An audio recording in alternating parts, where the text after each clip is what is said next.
I thought it was going to be facing the other way. Face the other way? No, they'll be looking right here at the camera, so we're good. Well, hello, everyone. Thank you for joining us tonight, and we do appreciate you taking some time to tune in tonight to watch our virtual interview tonight. My name is Grayson Path. I'm the city manager. I would like to thank everyone who could join us tonight and watch, and as we do some interviews. As you know, the city of Paris is searching for a new chief of police.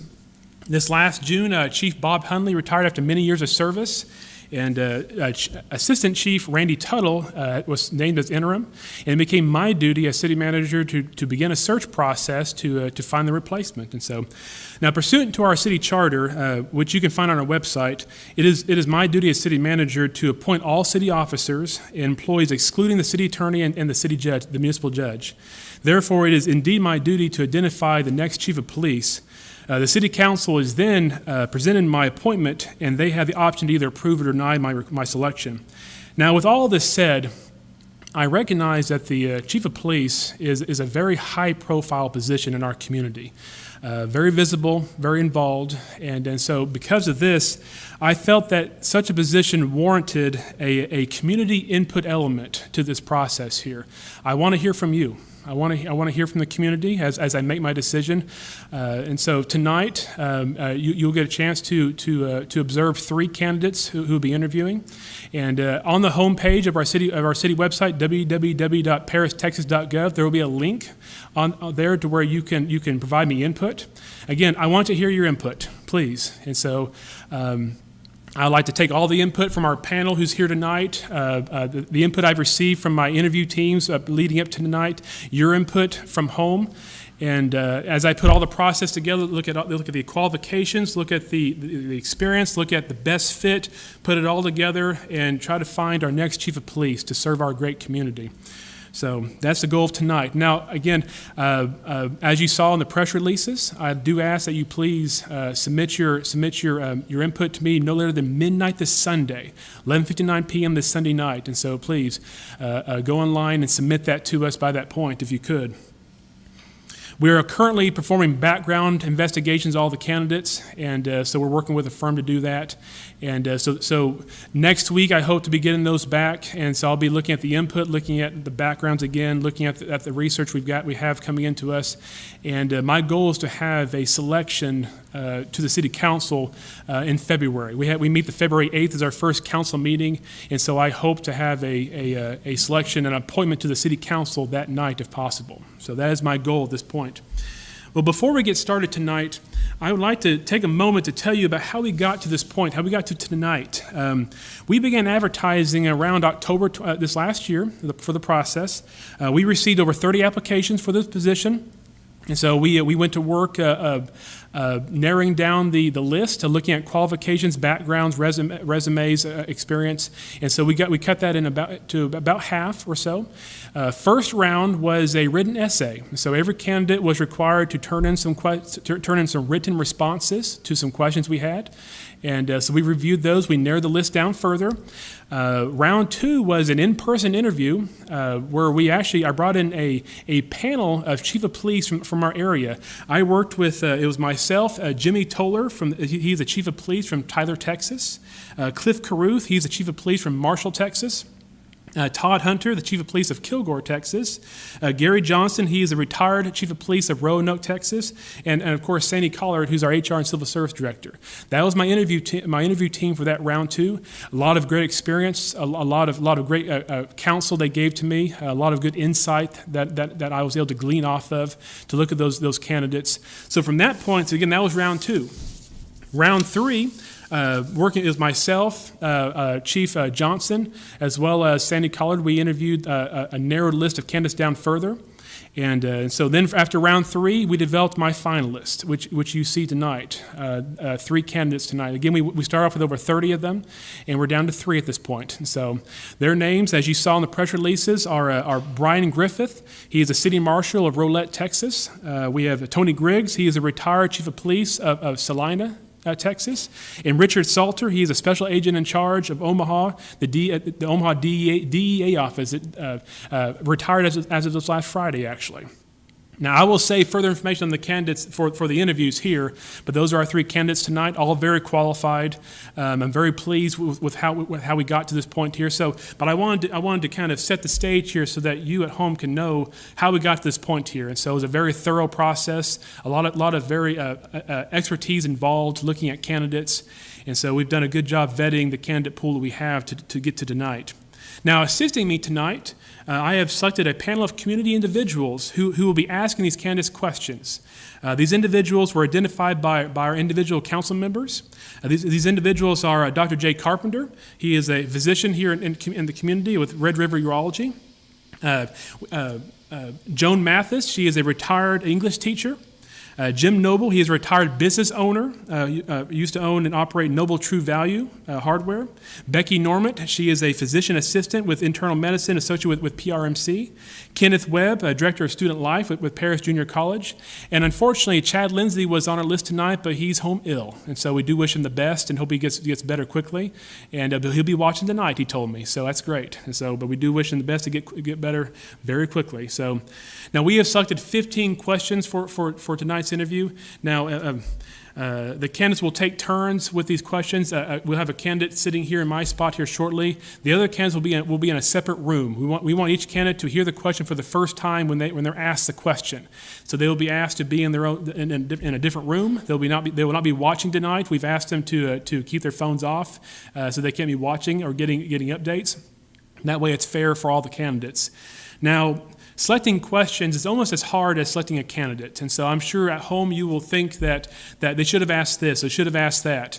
Obviously, for the sake of time, and we had to narrow the list down to 15 questions, we can easily ask 100 questions, easily. I'm sure, like I said, you will probably have questions at home that you wish we had asked as well.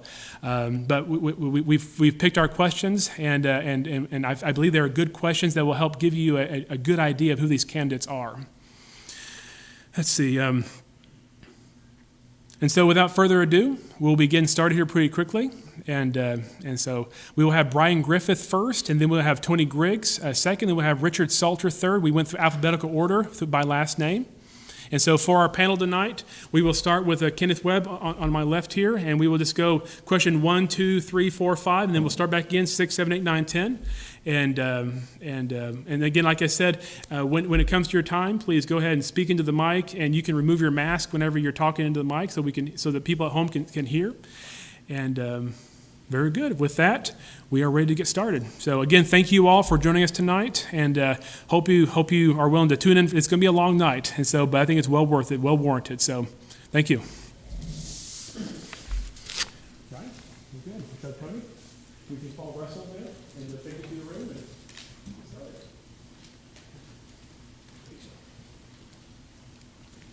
it. Good evening. How's everyone tonight? Mr. Griffith, welcome to Paris, Texas. Thanks, sir. First question.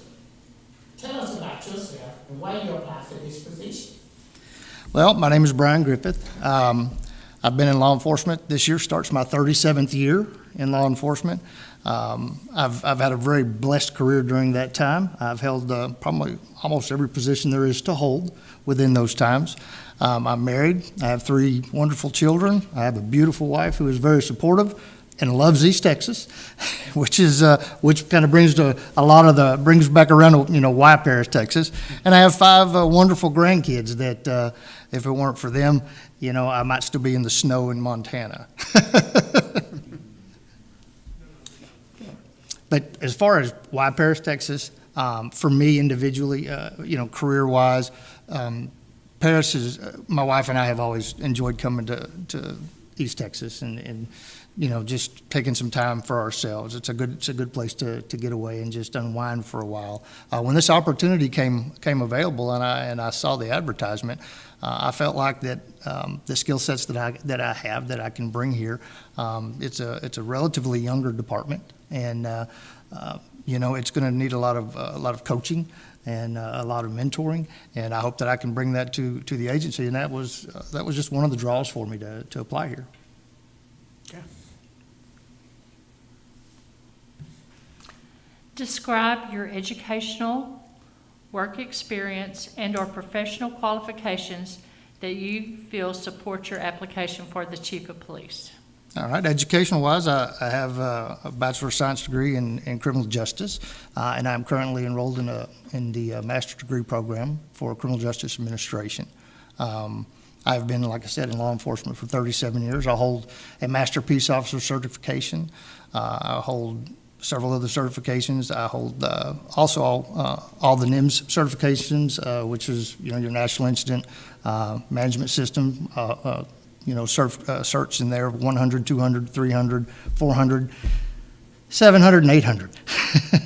And 700 has just some other different ones that are added to that. I was the chief of police, or the director of public safety, as we called it, for the city of Fate. I built a brand new police and fire agency that didn't exist prior to my hiring. They hired me there to build a brand new agency. It took about 18 months to put together, and it was an incredible challenge, probably the most challenging thing in my career, but also the most rewarding. I worked for the city of Garland for 23 years. Prior to that, when I retired from there, I went to work for the city of Heath. I worked for who is now the sheriff of Rockwell County, Terry Garrett. He taught me all the things that you needed to know about creating a DPS system, or the Department of Public Safety, where we do police, fire, and EMS, and which afforded me that opportunity when the city of Fate had the opportunity to come there and build that agency. When I retired from there, the goal was my wife and I had a little bit of piece of heaven in northwest Montana, and we wanted to go try that for a little while. You get tired of shoveling snow. Texas has got much better weather, but I got to retire for about 6 months, and then I got sucked into being the undersheriff for the county where we were living. That was a great experience. Every place that I've been, I've had an opportunity to hone some new skills, as well as just knock some dust off of some of the ones that you've had for quite a while. And last but least, my 5-year-old granddaughter called me and said, "Grandpa, it's time to come home." So here we are. So I said, well, we're coming home. I'm gonna make sure I have something to do. I currently am the city marshal for the city of Rowlett, where from there, I was hired to kind of build the marshal's office, which I've done. Hired 3 different deputy marshals that come underneath there, and essentially in that position, we're in charge of all the court, all the things that deal with court, the warrants and the court security, the judge and staff and all that. And that gets me to here. Okay, thank you very much. Yes, ma'am. Please tell us what you know about our community. Well, it's about 27,000 population. It's a pretty diverse population from everything that I've been able to see and research. It's got some older sections of town, and is, I guess, around the new loop there seems to be a lot of new business that's there that have popped up, a lot of new businesses, and a lot of new businesses that are coming to the city. Paris is kind of unique. It's a large city kind of sitting out all by itself, and the drive up here, as I drove up here this evening, that was one of the things that struck me. Is it was an easy drive. It's a beautiful drive. But until you get to Paris, there's really not a whole lot, coming from where I came from. And so, the community itself, just like I said, it seems to be a very diverse community, and one that, is trying hard, like most communities are nowadays, to come together. Thank you.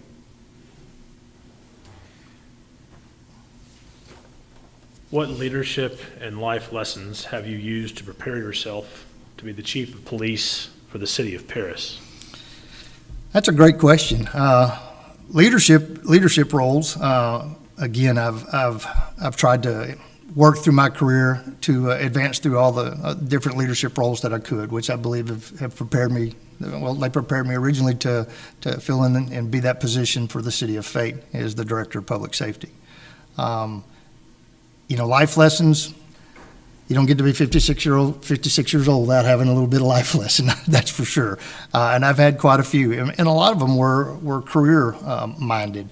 A lot of them are just dealing with adversity, like most things are. I've had to make a lot of critical decisions within my career, especially as a chief of police. Some of those decisions, or most of those decisions were all employee-based or employee-related decisions. I learned a lot from the process of building an agency, moving at the pace that we did. I learned that, number one, you really have to delegate. Delegation is important. You can't do it all. I learned that a hard way that, I had to make sure that I was balancing work and life and my family. And during that 18 months of time, and there were some life lessons that were learned there. I think just my entire career, everything that's led me to this point so far, has just been the backdrop for me to be prepared to do this position and to be in this position and to be, to be honestly, I'd love to be the next chief for the city of Paris. This is a great place to hopefully spend 10 or 15 more years and end my career here. Thank you. Okay. What core values do you expect from your department in providing service for this community? My main core value is this. We treat everyone with the same respect that we want in return. 9 times out of 10 through life, that's exactly what you'll get. If you treat people with the same respect that you're looking for in return, you get that. If you come at it with a poor attitude, you're probably going to get a poor attitude, and it works on both sides. So to me, or for me, just being respectful of each other is one thing. Don't lie. There's a lot that we can do. We can overcome a lot of challenges, and we can overcome a lot of adversity as long as we're truthful with each other. I've always told the folks that have worked for me, if you accidentally went out and did something horrible, as long as you come into the office and say, Chief, I did something horrible, but here's what I did, and you tell the truth, it may be ugly and it may hurt for a while, but guess what? You didn't lie about it. And if you don't lie about it, then we can be transparent about things that we move forward, and we can overcome those things. And then transparency is another one of my values. I think that policing has changed since I started in 1984. It's changed dramatically, and I feel fortunate that I've been able to work through those changes as they've happened. But one thing, especially in the times and in the days of where we are now, and the electronics and the instant, everybody wants the instant access to everything, is we have to be transparent. There are times when transparency, as long as we're not going to hinder investigations or things like that, but we need to continue to be transparent and making sure that the public is aware of what it is we do. I used to get made fun of quite a bit coming up through the ranks, and especially when I became a chief. Was asked one time, about, well, how do you feel about your community? Well, the community are our customers. We're in the customer service business. Guess what? Like it, don't like it, but we are. The community are our customers. We serve them. Now, we may serve them in a different purpose or a different role sometimes via law enforcement, but, law enforcement these days, when someone else doesn't know how to deal with a problem, they pass it off to law enforcement. So law enforcement has now had to become a lot of different things. And in doing that, you have to be aware of service to others, and that the people that we serve are our customers. I hope that helped answer your question. Yes, sir. I kind of went on a tangent. I apologize. Thank you so much. Describe what it means to be a public servant and how this would relate to your service if you were selected for this position. Well, for me, I think it's the same as when I started 37 years ago in law enforcement. To me, public service is others before self. I was raised that way. I am entrenched in those beliefs. We're all here for a reason, and my reason is to make sure that I'm helping other people and taking care of other people. And I know, when you were a young man and you were sitting in front of an interview board trying to get your very first police job, that sounded kind of corny, but it's not. It's a true belief of mine, and I still believe it to this day. Like I was touching on before, the communities that we serve are just that. They are our customers, and they are the people that we serve. For me personally, I like to be a part of the community that I work. I like to live in that community. I like to make sure I'm spending, my money in that community and helping the other community members out. Because I think it's easier for you as an individual, especially as a department head or a chief of police. when you are facing the criticism or you're facing the tough questions, if you live here and you know, go to school here, or your children go to school here, or you spend your money here, or you shop here, we all live in the same community, you get a little bit of say-so too. So hope that helps answer your question. Thanks.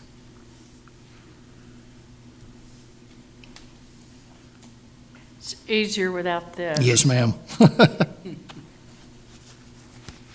I can't get it off. Describe your experience work in diverse work groups and what you have done to foster a diverse and inclusive environment in the workplace. You know, I started my career in the city of Garland, and the city of Garland was very diverse, especially towards the end of my career. I had an opportunity to work in a lot of different sectors of the city, different divisions within the city, which gave me an opportunity to meet with and learn and share things with other members of our community. For me personally, you know, I think it's helped me become a better person in where I am, that when I came to the City of Fate as the Director of Public Safety, one of the first things that I sat down with the city manager, and he's like, you know, what is it that you want? How do you want to do it? He goes, well, we have a little bit of money, and this is what we want to try to make happen. I'm like, okay. Well, the first thing that he wanted to do, we had a golden opportunity. It was a brand new police agency that wasn't there before. Why not get the community's input, kind of like we're doing here this evening? And that's exactly what I did. I met with stakeholders in the community, faith-based people, business owners. We had meetings. We had little town hall meetings. We had coffee with the chief. And once we got some input and we created the department and the department went live, I continued that. I continued with, you know, let's have a little coffee with the chief time and make sure that we're meeting with our faith-based people. I had a wonderful group of pastors that I met with on once a month, and we had a little prayer meeting. But you know what? I learned from them. They know a lot about what's going on in the world. They know a lot about what's going on in their congregations, and a lot of that information doesn't get to us, doesn't get to the police department because, you know, it's being hid away or whatever the case may be. But it provided an avenue to reach out to those people. It provided an avenue for the police department to you know, try to create some other service that might be helpful for those people. Okay, thank you. Yes, ma'am. What would you do to earn the trust and respect of your employees, city council, city manager, and the community if you were to be selected for this position? First and foremost, be a man of my word. As I told the city manager in one of the interviews, you know, I was like, well, like the first 30 days, you know, what would be the mission? So I wouldn't be in my office very much because I'm going to be out riding with my officers. I don't care what time they work. You know what? They've got a job. They've got an office, and that office has four wheels. I'll go out and I'll get in the car with them, and we're going to get to know each other. I'm going to do the same thing with the business owners and the stakeholders in the community, our faith-based people, you know, activist groups. Any type of any opportunity that I have, we need to be able to put a name and a face together, and we need to be able to have some you know, some adult conversation, and if nothing else, let's find a common ground that we can build things from. And for me, that's you know, that's what I say I'm going to do, and that's what I intend to do. And if I felt like I couldn't do those things, I wouldn't be here. Thank you. Yes, sir. The city of Paris is a very diverse community. How would you become involved and stay connected with these diverse sectors of the community? Again, find out who the stakeholders are and go meet with them. Be a part of them. You know, if we have a YMCA, go to the YMCA and talk to the kids and talk to the you know, parents that are dropping off their kids and interacting with them, not just in a law enforcement way, but interacting with them in the area where they feel comfortable, interacting with them in their professions, or interacting with them in their recreation.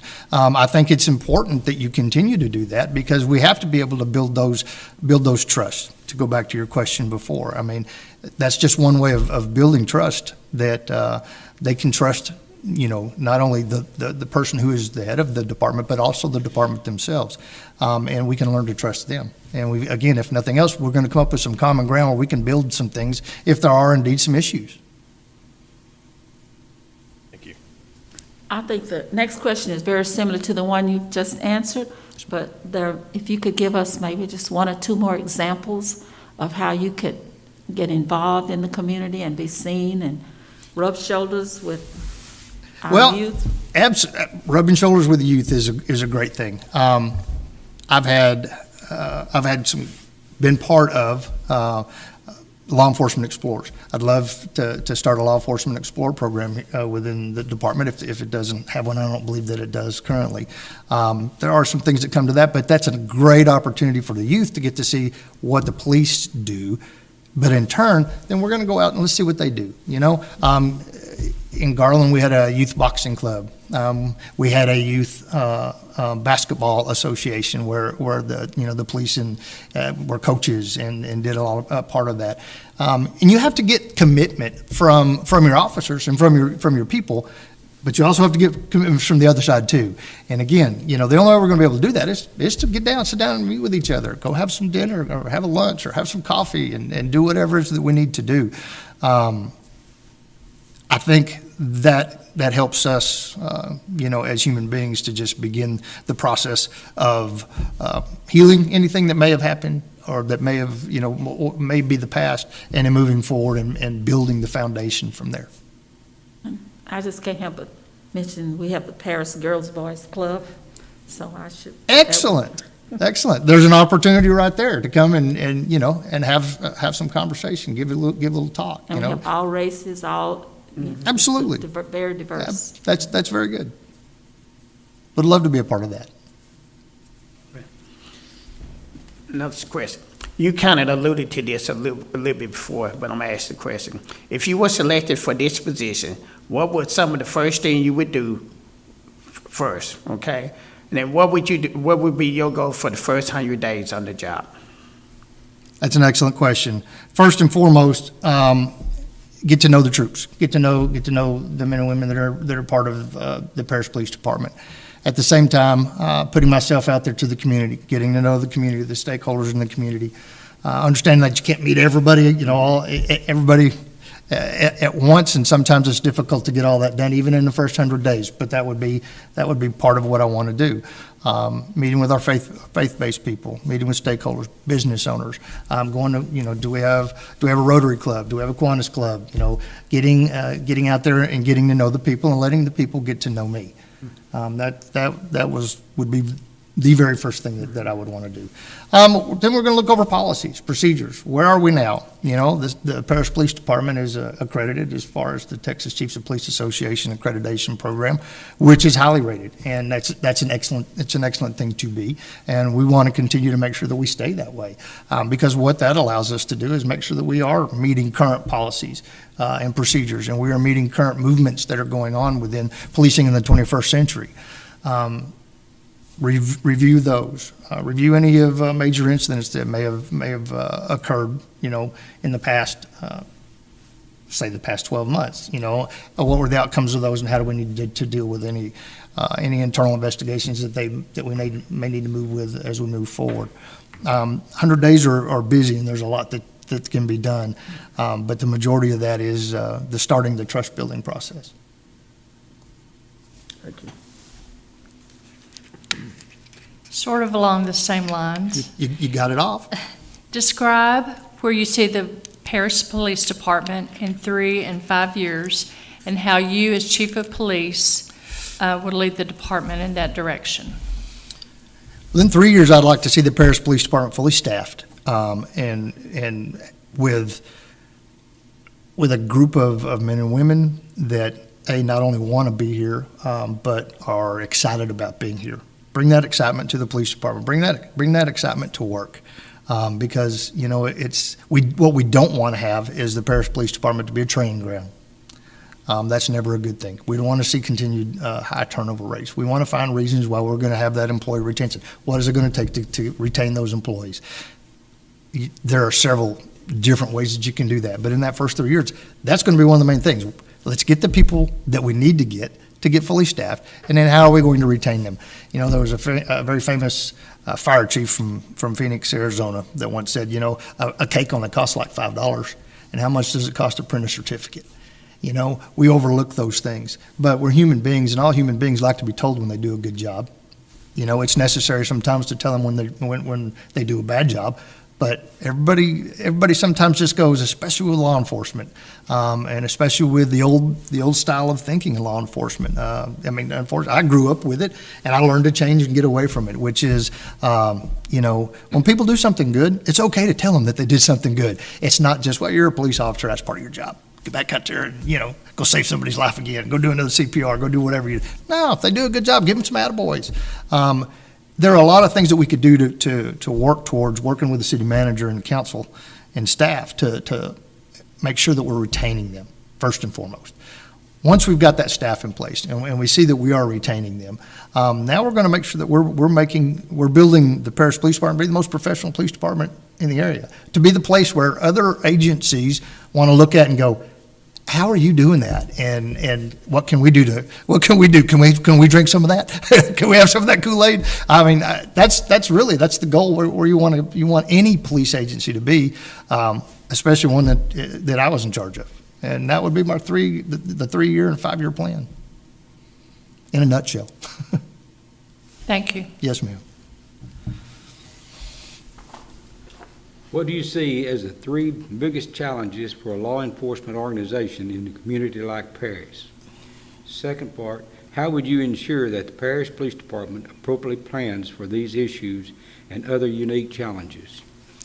Policing in the 21st century, no matter where you are, but you know, especially here in Paris, they're much different than a lot of other cities, you know, in similar size and diversity.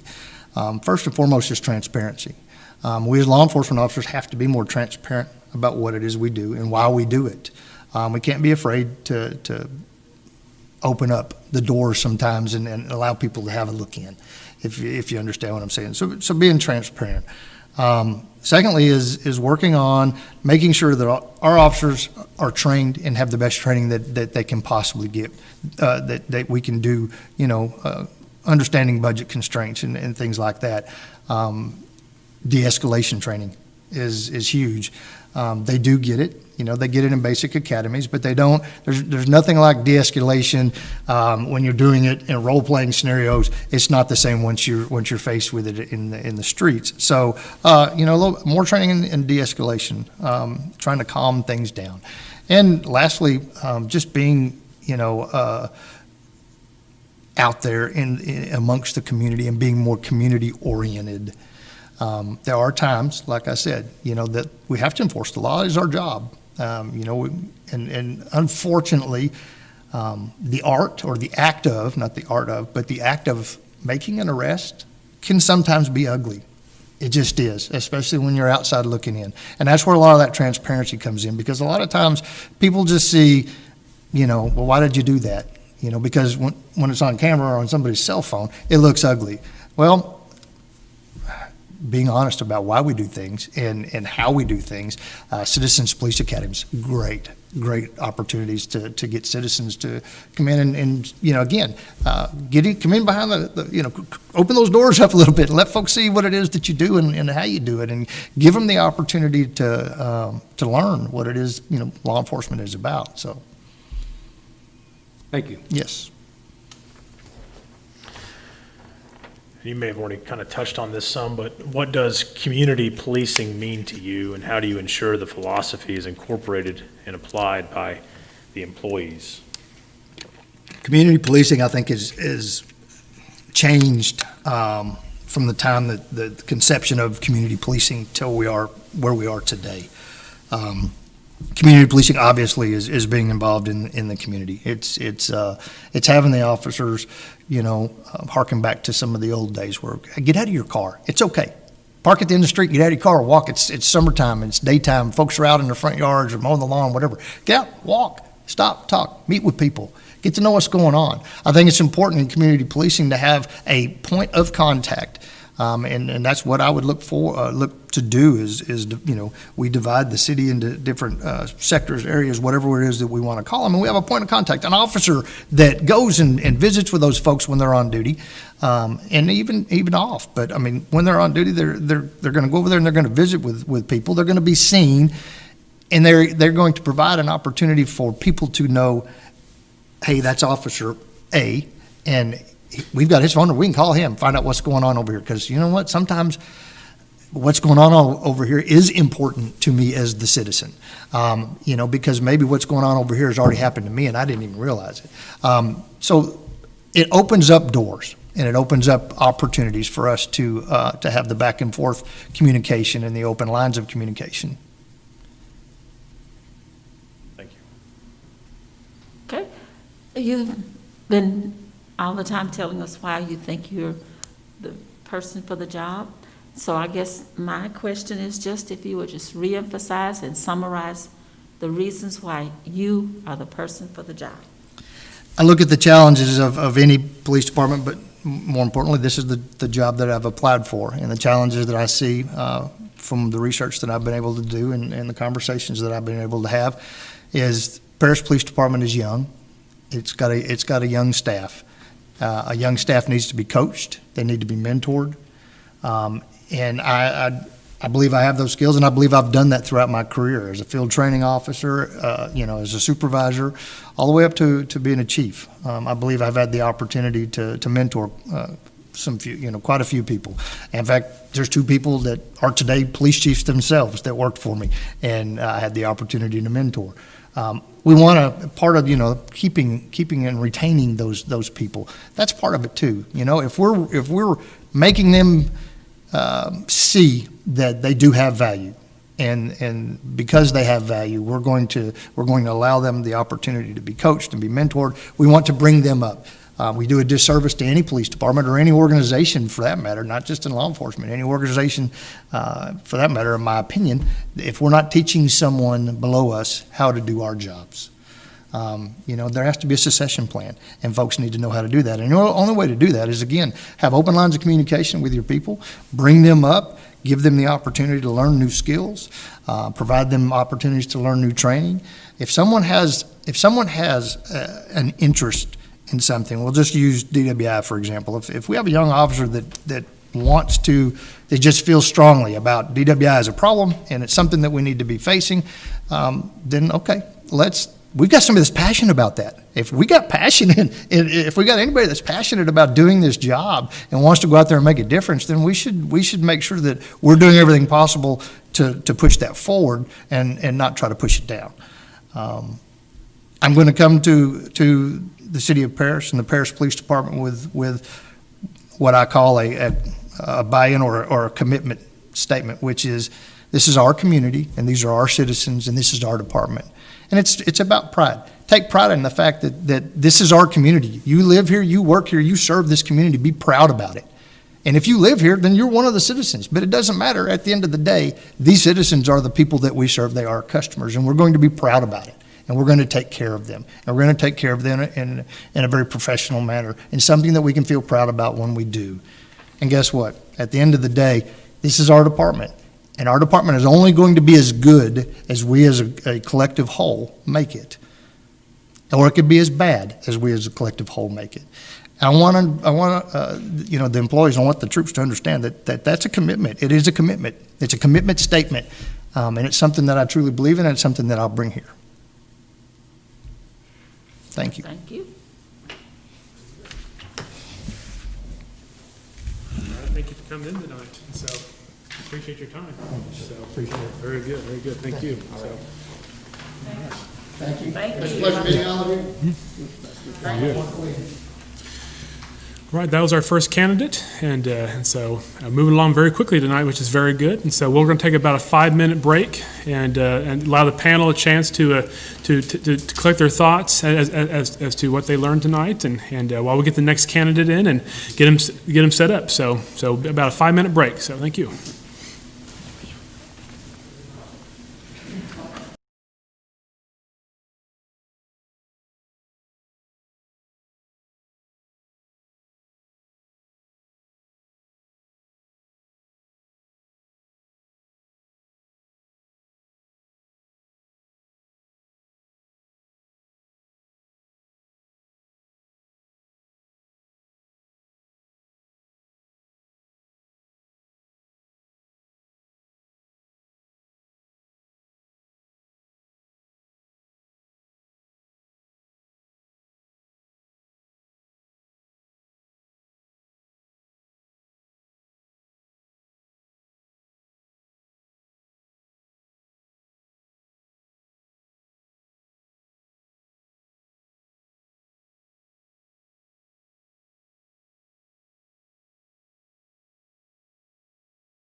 Our next interview would be Tony Griggs, the retired Chief of Police of Salina, Texas. So, Tony, turn it over to you.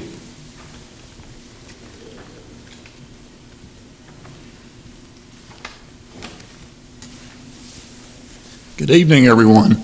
Good evening.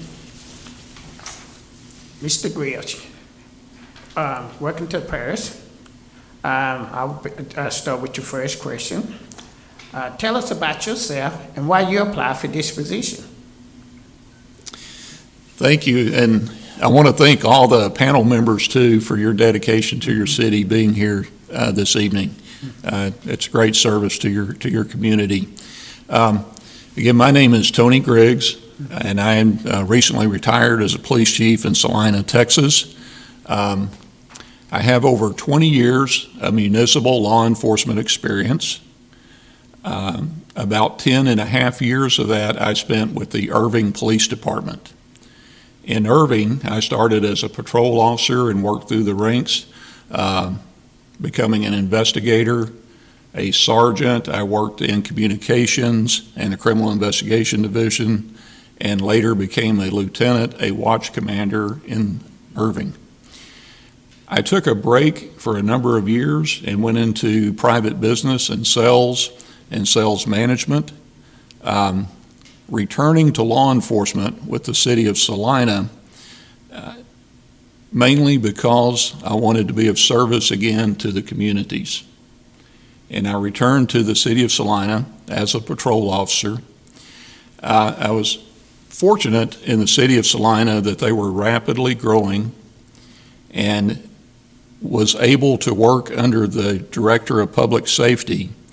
And so I quickly moved up in ranks to sergeant and lieutenant and assistant chief with the city of Salina. It was an interesting time in that I was able to really form and build that police department.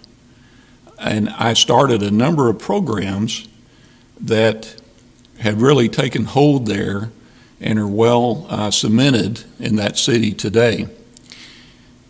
I was fortunate during that time that I completed a bachelor's degree in criminal justice with Midwestern State University in 2013 and received a lot of recent information on current emerging issues in criminal justice. I started applying those in my positions with the city of Salina, and I immediately went into the master's program at Sam Houston State University, where I obtained a master's degree in criminal justice, leadership, and management in 2015. Again, fortunate that was a recent degree when they were focusing on all the current issues in policing. So in the city of Salina, I implemented a number of those philosophies and strategies and involved the community heavily in those. That police experience there was pretty comprehensive because I did have to really rebuild things like the criminal investigation division, set up policies and procedures.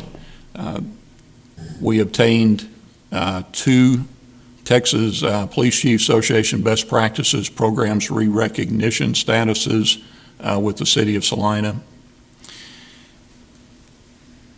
And so that pretty well summarizes my police experience. Just on a personal side, I grew up in the city of Dallas and Irving. I had a single mother most of my life, and when I graduated from high school, I actually went to work with the Irving Police Department as a public service officer in a civilian position, and later joined the United States Air Force, wanting to serve our country, and served in the Air Force in the security police field.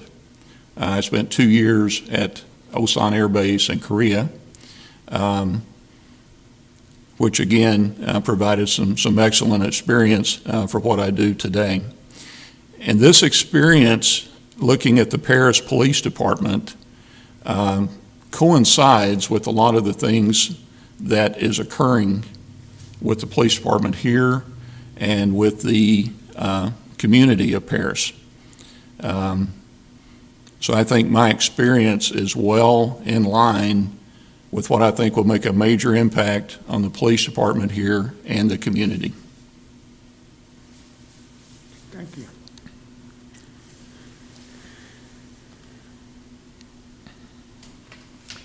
Describe your educational work experience, and we've probably already done that, and/or professional qualifications that you feel support your application for chief of police. So I know I kind of hit on some of the educational achievements with my experience because it tied in so relevant to what I was doing as police chief in the city of Salina. The education is extremely valuable with my bachelor's degree and then on to the master's program.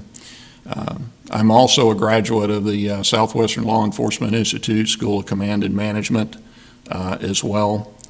But by far, the master's program is significant to what I would be doing. When you look at 21st century policing and what is taking place in the nation today, there's a lot of strategies and programs and different things that law enforcement executives throughout the country may recommend for communities and police departments to do. But it's another thing to really understand the strategies that can transform organizations and involve communities heavily to achieve the safety that every community is seeking. And I think dealing with educational areas, that offered me a front door there with the 21st century policing, and I was able to actually apply those in building the police department in Salina. Thank you. Thank you. Please tell us what you know about our community. So I have been researching the Paris community for several months now, and looking for ways to really get to know the community and community members. I wish I could spend more time here and just actually be out meeting all of you in the community. Paris is, to me, a very unique city. I think you have really everything here. It is a self-sufficient city, and I see a lot of community pride here throughout. A lot of longtime residents here that have resided here their entire lives, and that speaks a lot for a community. I've also seen some of the history that is referred to in the community that may have involved racial relations and different things through the past history of the city.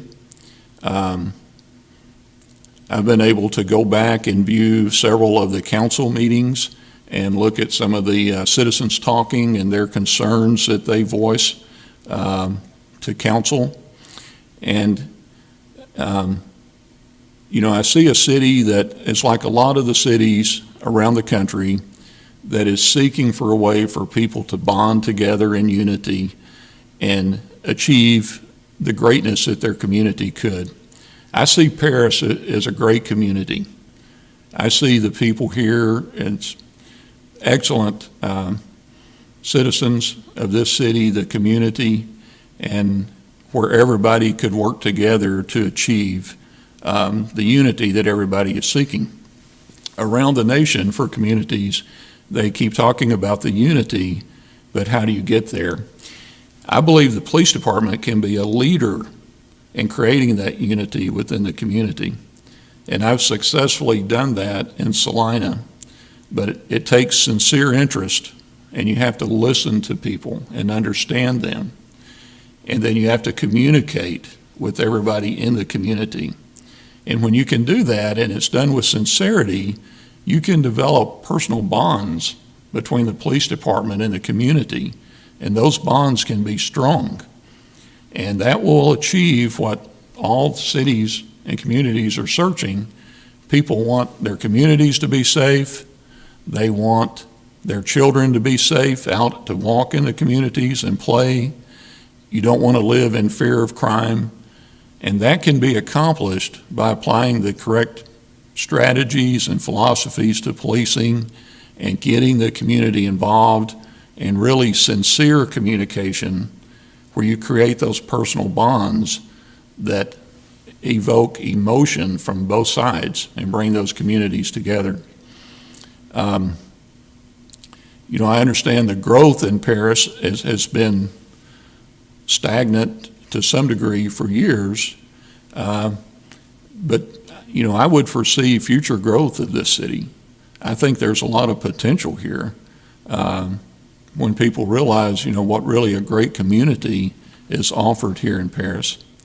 So I would be very honored to be a part of this community and serve this community as its police chief. Thank you. What leadership and life lessons have you used to prepare yourself to be the chief of police for the city of Paris?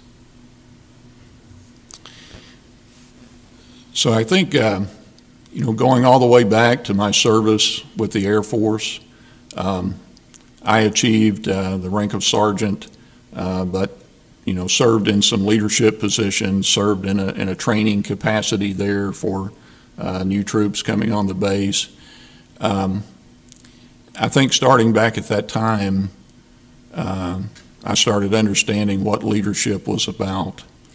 And through life experiences and working in different environments, I personally adopted the servant leadership stance of leadership.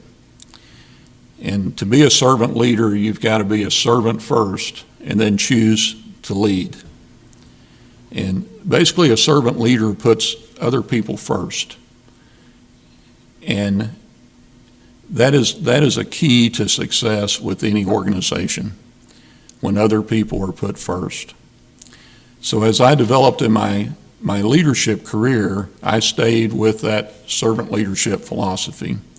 So when I make decisions dealing with personnel or other matters, I think about the principles of servant leadership, and it's what I'm doing in compliance with that. Am I really being a servant leader from the heart? And those are the leadership experiences that I've put forth that I think makes me a good leader for the Paris Police Department, because as a servant leader, I'm going to put the officers first. And the biggest success for a servant leader is the growth of the people that are under you. And if somebody asks me what my greatest achievements are, I would say the officers of the Salina Police Department and where they've grown over the years. I've watched them grow. And the servant leader gives them the opportunities, the resources, the environment that they can work in where they feel safe in an environment and they trust the leadership and they can move forward and reach their full potential. And those are the kind of leadership qualities that I would like to bring to the department and to the community. I also believe that everybody in the organization is a leader. Everybody, they lead with each other. They lead while they're out in the community dealing with citizens. And I try to encourage, and I've done this in Salina with the officers there, everybody to be a servant leader. We even developed a servant leadership award that was presented to officers who exemplify great servant leadership during the year.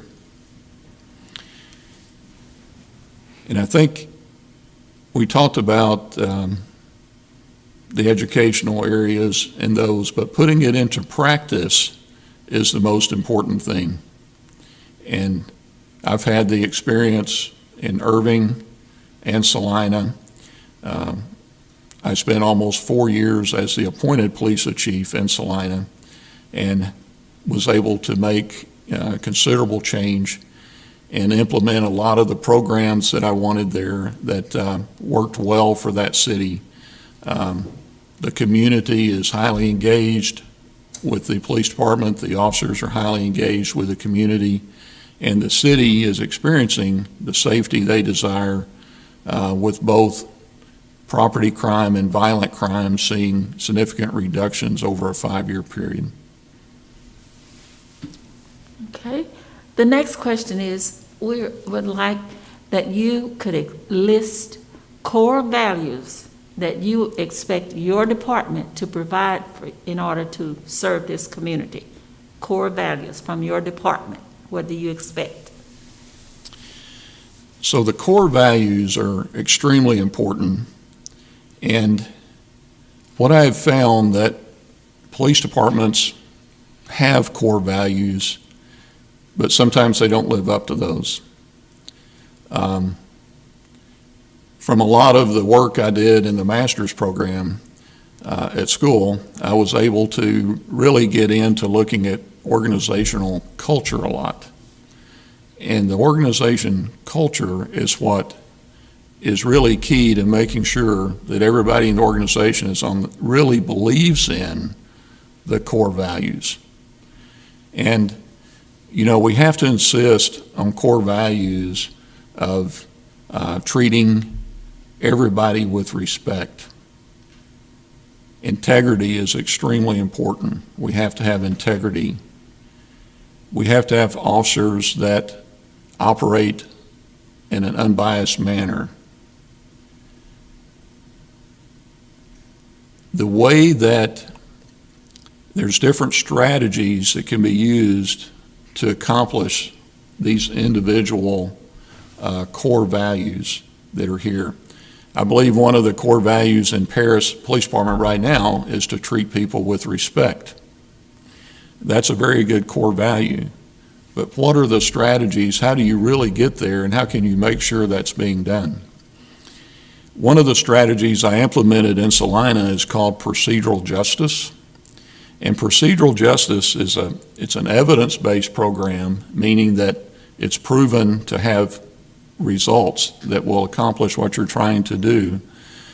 But it means that the officers, we treat everybody with fairness. We give everybody a voice to be heard. So in any situation, people need to be able to speak their voice and have their voice heard and sincerely listened to. We treat everybody impartially, and we do it in an environment of transparency. And that, in a nutshell, is procedural justice. But it has to be done with each and every contact that the officers come in contact with. That's going to result in that core value of respect actually being carried out between the officers. They need to do it internally in the police department as well, because what they do internally carries out with them when they go out and deal with the public. So that is just one strategy that ensures that core value of respect will be done. And I've seen this work. I started implementing it in Salina in 2013. At that time, there was no training courses available.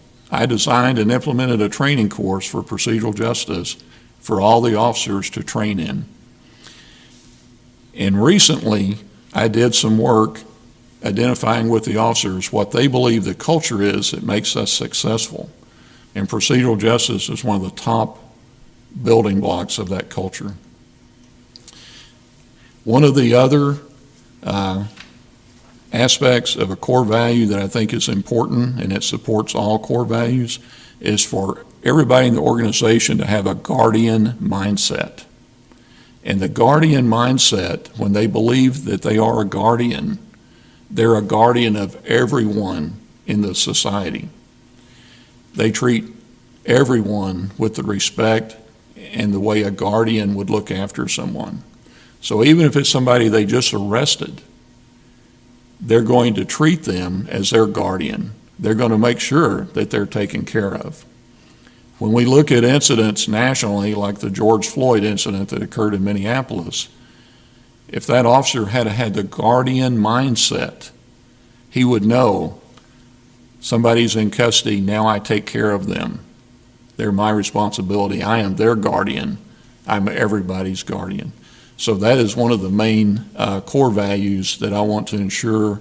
And when officers actually, when implemented in Salina, they love the guardian philosophy. They like following that. Thank you. You alluded to this earlier, but describe what it means to be a public servant, and how would you relate to your service if you were selected to this position? How will you relate that, public service and your police officers? So, public servant, a lot of people that serve the public are a public servant. But I think when you realize it's a true calling, there's an emotion that goes with that service that you're doing for the public. Myself, and I think a lot of police officers are this way, they view their service as a calling. And that calling is to protect the people in the community, to provide the safety that they need, and do it in a manner under that guardian philosophy.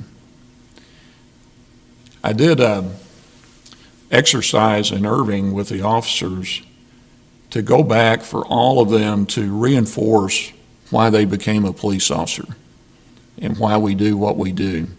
So in that exercise, all the officers identified why they do what they do, how they do what they do. And it all came back, the reason they're in this profession is to provide safety for the community. They have a desire to protect people, and that's why they do what they do. Myself, personally, I have a strong calling to help officers of departments, the communities that I serve. I want officers to achieve their full potential and have satisfying careers in law enforcement. And I want the communities that we protect to have that feeling in the community that they can trust their police officers, they have a strong bond with their officers, and the officers have a bond with that community. It has to come from an emotion that you feel that bond. It has to be sincere. And, I believe that those bonds, that public servant to the communities that they serve, I believe that that strong bond can be formed, and that most police officers, I think, desire to seek that bond. They just need the bridge with the community. They need the way to get there so that they experience that with the community and they start to form those bonds. And that's when we can really put a lot of programs in place that create safety within the community. When the community trusts you and you work with the community, in Salina we did a lot of work with problem-solving policing. And in problem-solving policing, we identify problems that are affecting crime within the city or quality of life within the city issues. And we bring in all the stakeholders that are affected by that problem. So just some examples of that, we did problem-solving initiatives on domestic violence. And our goal was to reduce domestic violence incidents and create safety for victims. And by bringing in the stakeholders, involving the community in that so the community feels and knows they're actually a part in helping to prevent that, we had great success in that area of domestic violence. We also did it with preventing substance abuse among minors. And we brought in the schools and we brought in parents and we all worked together to come up with how can we prevent substance abuse among minors. We can't look at situations that just law enforcement activity is going to actually solve the problem. We can arrest people, they can be given to the prosecutors, but that may not actually solve the problem.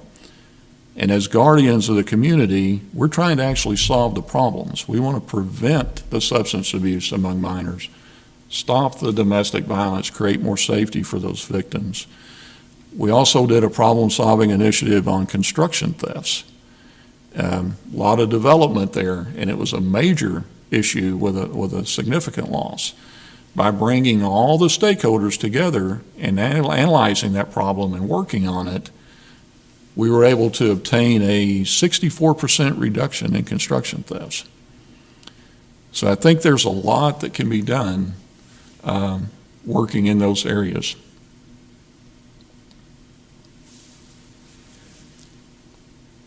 Similar question. Describe your experience working in diverse work groups and what you've done to foster a diverse and inclusive environment in the workplace.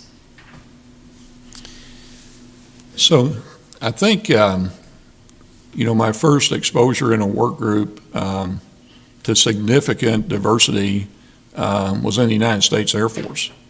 And as we know, the military brings people together from all over the country. And you have great working relationships, and you recognize that the diversity actually strengthens your organization and helps you with decision making. In moving from the Air Force to the Irving Police Department, Irving is a very diverse community, and the police department and its personnel needs to reflect the diversity of the community as well. And ways to do that in dealing with that, where you have a department that reflects the diversity of the community, your organization, your police department, really needs to establish a brand of diversity so that potential people in the market that are looking for jobs in policing know that you support diversity in that organization, and they're more inclined to apply with you. So the different ways that you can support diversity. As a leader in different organizations, the police department in Irving and the police department in Salina, I've ensured that diversity is recognized. We work to obtain a brand of diversity within our department, and that everybody realizes the benefits that come from diversity, which again, it strengthens organizations. It allows you to make better decisions when you get involved in solving problems that deal with the community. Thank you. Thank you.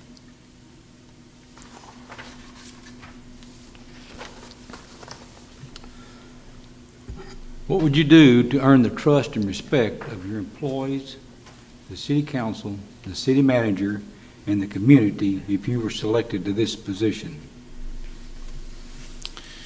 So trust has to be earned.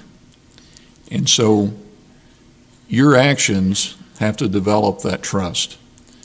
So if we're looking at the group of the officers first, the first beginning of trust is sincere communication and getting to know the officers, them getting to know you, and know that you, as a servant leader, put them first and are sincerely concerned about their success as an officer and their well-being, and making sure they have the resources and opportunities and environment to succeed. Over time, trust is developed. Officers also want to see that the police chief is an expert in the field, and you do that by action so that they see that the leader of the organization is an expert in this field, and they have a desire to follow you. I think to earn their trust, too, it's important to communicate your values to the officers clearly so that they understand what your values are and what your vision is, a clear definition of your vision for the police department. And over time, I think that will establish trust with the officers. Another thing that's important that officers look for is the leader has to be consistent. So they want to see consistency. So when something happens, they want to know that the leader reacts the same way, that it's not all over the place. When they see that consistency, they feel safety within the organization. With any organization, if you think about when you may have been an employee somewhere, if you don't feel safe, you don't have the trust. So them feeling safe is a key issue in developing that trust. With the city council, you need to have good communication again with the city council. Understand that they represent the people that they were elected by, and you need to listen carefully to their concerns that they provide to you, and act upon those concerns and make sure that you follow back up with them and keep them informed. I also like to keep the city manager informed of any type of activity with the council to let them know that I'm looking at something. A lot of times council members are contacted by members that they represent with some type of issue. And it's just important to make sure that you take care of those issues and follow up. With the city manager, developing trust with the city manager is extremely important. They have a list made up of the responsibilities of the chief of police for the Paris Police Department. So those things have to be carried out in an exceptional and effective manner. But also, the chief needs to realize that the city manager has a lot of responsibility over the entire city. And the chief needs to ensure that he is taking care of all the responsibilities that deal with the police department, so that the city manager is not having to worry about, is this being done or not. Keeping the city manager informed regularly on what's going on and what the police department is doing. Also, I believe in keeping the council informed. I produced a monthly report that went to the mayor and council with updates on everything from crime statistics to programs the police department was currently involved in and working. That goes out monthly. Did I hit all the groups? Is that the three? Okay. Thank you. The city of Paris is a very diverse community. How would you become involved and stay connected with these diverse sectors of the community? So being new to the community, of course, I would look to the officers of the Paris Police Department to introduce me where they already maybe have some great connections with the community, and to introduce me there. To connect, of course, I want to know all the council members because they represent the people of their districts. But I also want to look for community leaders in the community. And I want to get to know and meet with all those community leaders throughout the community. And I think that's very, very important to establish those. And again, that is a key in connecting and understanding the diversity in the community and understanding the needs that the community has. In Salina, I was fortunate to make significant friendships with community leaders in different areas of the community. And that has paid extremely big benefits in being able to understand what different segments of the community may need and how the entire community can be brought together and in unity move forward together. And I've found that a lot of times the police department may be the only significant thing that occurs in their segments or other areas of the community that really brings people together. And that's why I think the police department truly needs to be a leader in bringing members of the community together. And a lot of times it's the problem-solving initiatives that bring them together into work groups, that they're trying to work together to solve problems or issues. But it's important to make those significant contacts with those community leaders, whether that is in this city, I would need to know, but watching some of the council members, Pastor, Councilman Savage, other people that are significant in the community and have already been doing some great bonding activities between the police and the community. We want to expand upon that, and we want to find those people and work with them.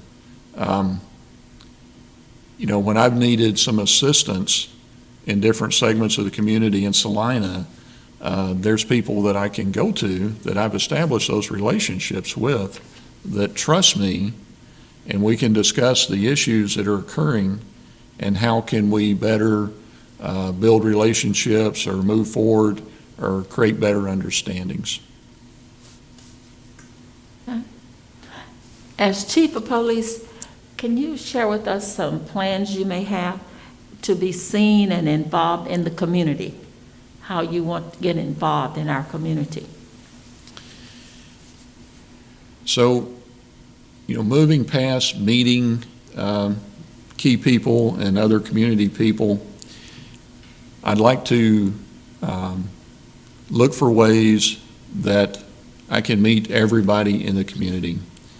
And that may be as a guest attending church somewhere is a great way, and I've used that in the past. Civic organizations that may exist within the community, if that's Rotary or other organizations, I want to be able to have a chance to address those civic organizations. You have a number of community events. I think it's important for the police chief to be at any of those community events and be accessible to the people. I also have an open door policy for officers or community members, and I will always make time to sit down with a community member and listen to their concerns. So the community needs to understand that. I need to make it easy for them to have contact with me, whether that's by email, coming by the police station, whatever is most convenient, to make sure that they do have direct contact with the chief at any time.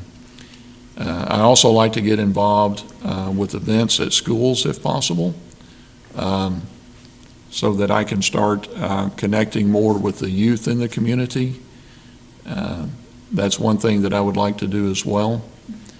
And just listen to people that are influential in the community and listen to any suggestions that they may have in how I can better meet people within the community. I think the chief needs to be highly visible. I believe in using any media at our disposal.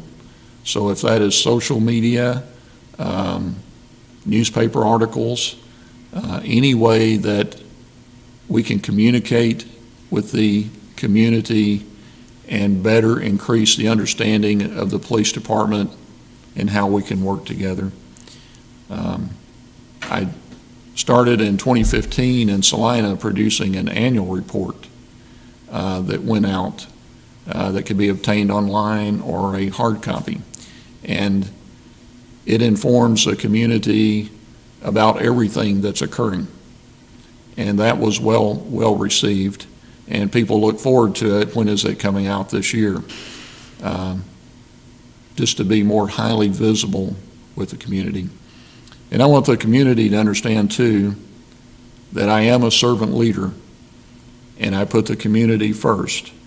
And everybody in the community is extremely important to me, and we will work to build that trust between myself, the community, and enhance the trust that is there in the police department.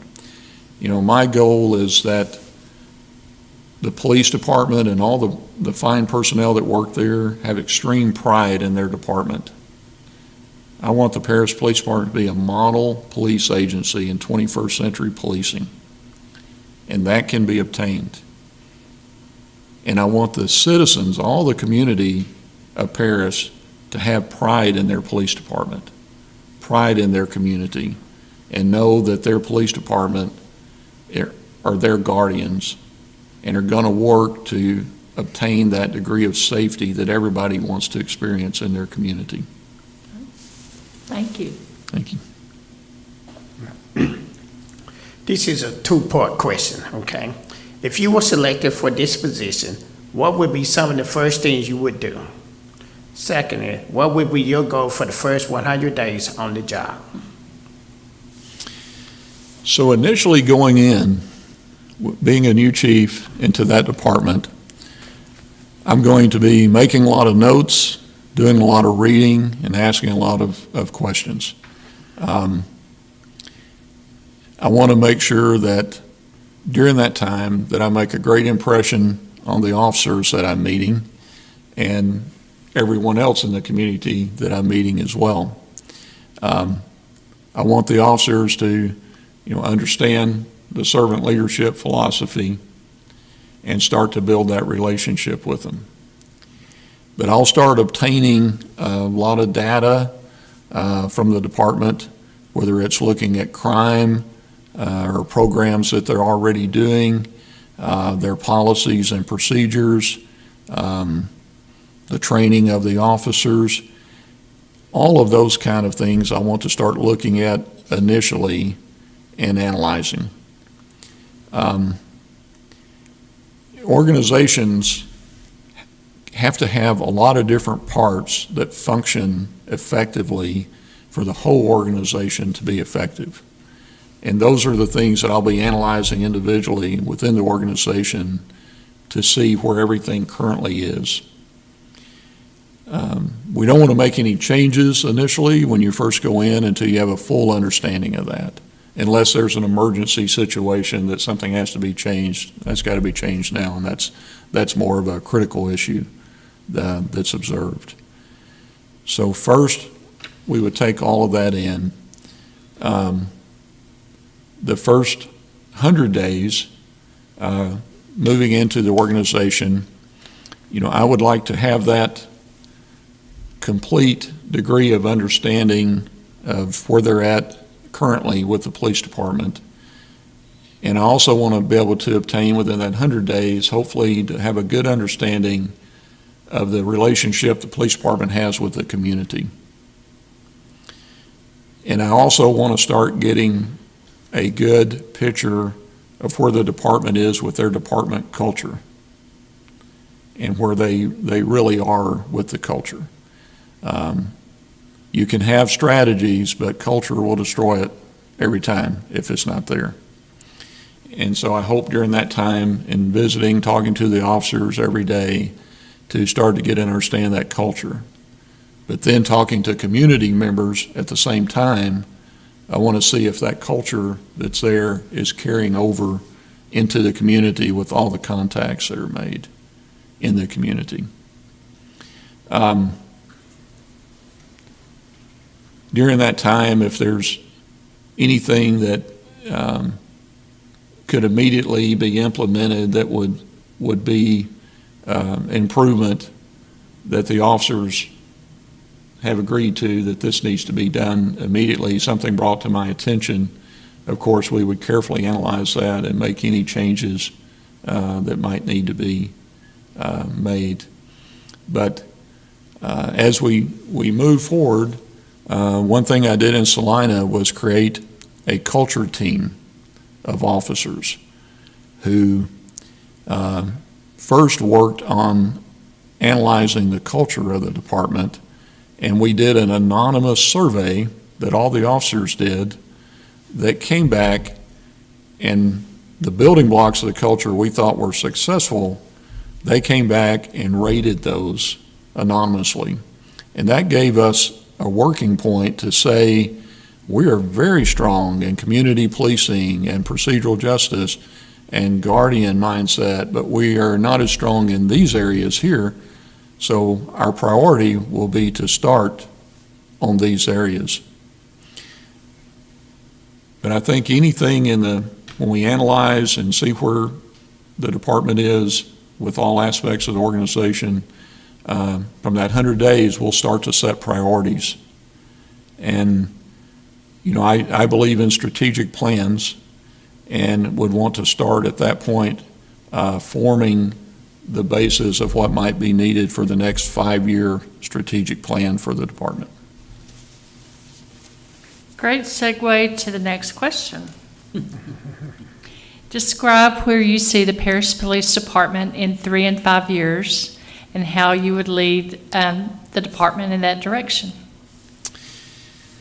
So, policing around the nation, and you see some of the turmoil that is taking place throughout the nation. And I think a lot of that can be avoided.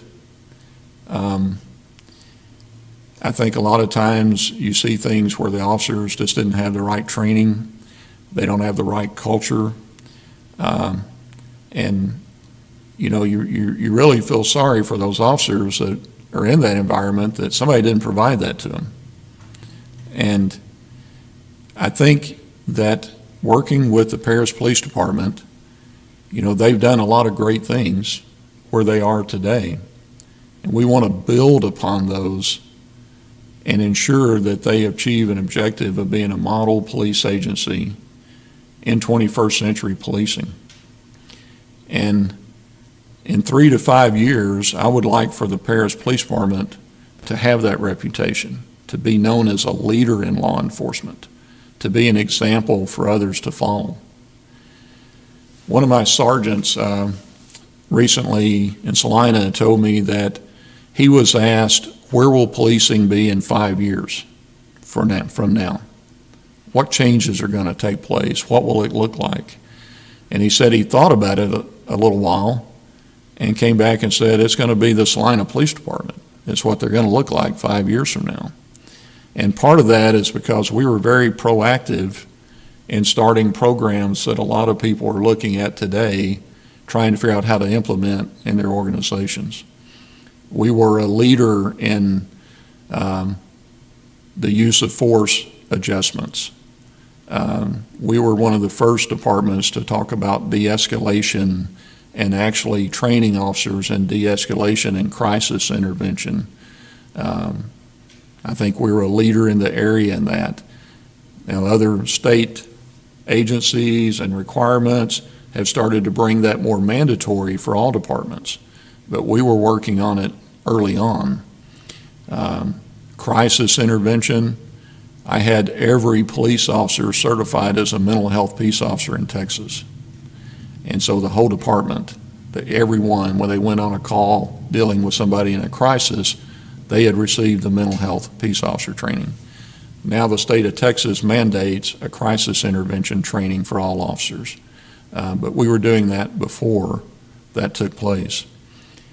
But I think in 3 to 5 years, I would like to see extreme satisfaction by the officers in their careers here. I want them to know that their leadership has given them the opportunities, the resources, the environment to succeed in their careers, and that they created a police department that is a model agency for other places to look up to and call the Paris Police Department and say, well, could you send us that? How do y'all do that? They're going to be known as that leader in the region. That's where I'd like to see them. And again, I'd like to have the pride in the police department, but I want the community to be extremely proud of their police department. Thank you. Thank you.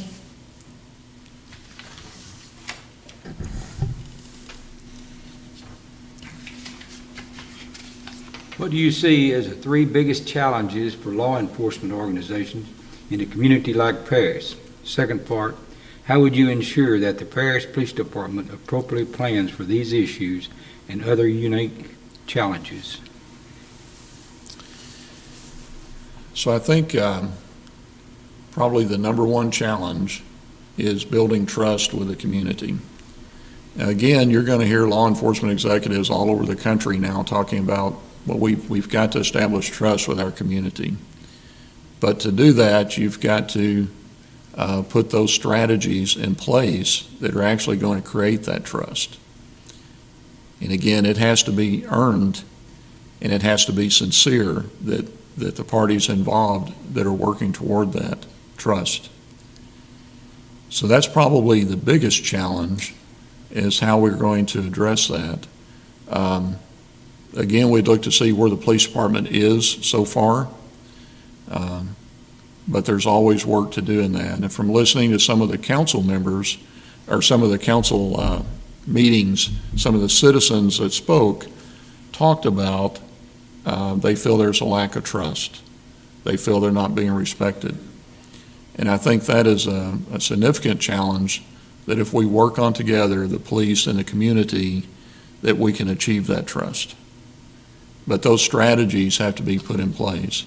And the strategies that I have experience implementing that I know that work are the procedural justice, which again, it's a simple concept, but the officers have to be trained in it, they have to believe in it, and it's something that a lot of good officers have always done, but we're going to treat everybody with fairness, we're going to give everybody a voice, we're going to treat them impartially, and we're going to be as transparent as possible with the community. So the trust is, I think, one of the biggest factors there. I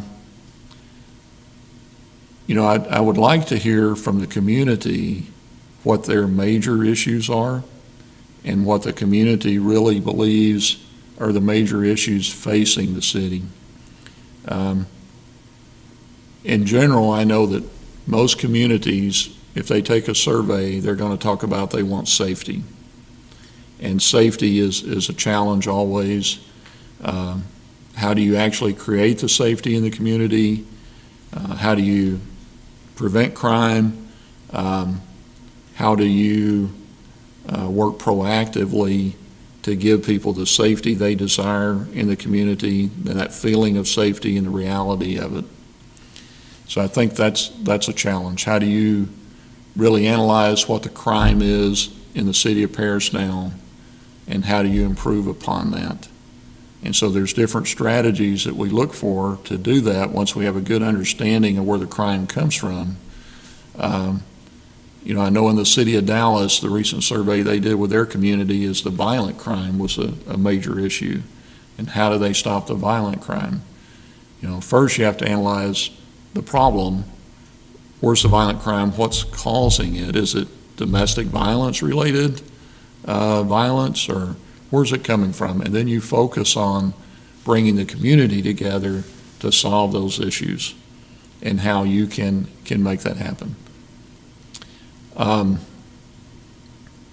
The third challenge, I think, that the police department would experience is just creating the environment where the officers see themselves making a career at that police department and not moving, staying 2 years and moving to another department. And that's an environment that I think the servant leadership creates. When they understand you're an authentic servant leader and they understand that they're going to have the opportunities that they need, that overcomes that challenge. And people start enjoying coming to work. They like being there, and they see themselves there 10, 20, 30 years with that department.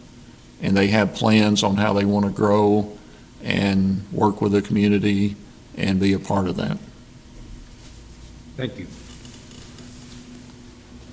What does community policing mean to you, and how do you ensure the philosophy is incorporated and applied by the employees? So I think community policing is the most important, number one important philosophy that a police department could adopt today. And when police executives go and look for the number one thing they need to make sure they're doing, the literature is going to tell them community policing. A lot of agencies will say that they're doing a type of community policing, but you actually find that the officers don't really understand what it means. And part of community policing, and just the basic concept, is that the police department is working with the community to create safety. So those partnerships with the community. But how do you engage the community? So a lot of police departments do activities that bring officers and community members together. That's a good form of engagement. But to actually implement community policing requires organizational transformation. And if you don't do the organizational transformation, you're not fully implementing it. So one thing I would do in Paris is just to see what extent community policing has been implemented. And it's not just the police department that it has to be implemented with, it's the community as well has to understand it and understand they're a part of it. So when I implemented community policing in Salina, I developed an implementation plan, which the plan outlined all the organizational transformation points that would have to take place. For instance, it has to be a part of your policy for community policing. Officers have to be trained in community policing. They have to be evaluated on their evaluations with community policing. All aspects of the organization has to be there to say that you have fully implemented it. And then when you think you've fully implemented community policing, and you're training all new officers that come in community policing, that's part of their initial training, you need to do surveys with your community, which I did in Salina. You do a community survey where the community members can go back, and from that survey you can analyze, have you really implemented this within the community? And then you can't forget the problem-solving initiatives, because that brings all the stakeholders. It may be businesses, it may be from the schools, it may be the medical community. It brings different people in that are affected by a particular problem, and we look for solutions. And that enhances that engagement with community policing, those strategic partnerships. And those community policing needs strategies that works with it to achieve its goals. So the strategies that I found that work with that we put all together in an operating system in Salina that has worked very well, is community policing is the overarching philosophy of the police department. So everything we do, we check, is this in line with that philosophy? And then we brought in procedural justice that we've talked about. We brought in intelligence-led policing, where we take information, analyze it, and better direct our resources from that intelligence. We brought in problem-solving policing to work with that. And at the end, we brought in evidence-based policing, which just means that we try to use programs that have been researched and proven to work, so that we're not doing something for the next 20 years that there's already evidence there that it doesn't accomplish what you want. So we brought all of that together, and that really makes community policing successful, because all of those elements are interdependent upon each other. Community policing involving the community, building the trust. The community is more inclined to give you information which supports the intelligence-led policing. The community is more inclined to work with you in problem-solving initiatives to solve the problems for the community. So it really all works together. Okay, our last question is, if you could describe for us the reasons why you think you are the best person for the Chief of Police of Paris, Texas. So I'm sure there's been a number of qualified individuals that have applied for the position. I believe that my experience in law enforcement and my leadership experiences, along with my educational achievements, bring me to a position where I would be able to highly effectively lead the Paris Police Department, interact with the community, and build those strong bonds and relationships with the community, and achieve the goals that are in line with the city of Paris. And again, everybody is seeking a safe environment. That's what all community members want. And we can achieve that when we all work together. And I believe that I have the experience in providing the guidance on how to bring groups together, how to work together to solve issues, how to understand each other and communicate. I have proven experience of accomplishing these. And again, I was fortunate with my opportunity in Salina that from 2013 up through 2020, I was really able to build that police department from the ground up and really see the officers develop as we were doing that. And I think my experiences would carry over here very well. In my general law enforcement experience,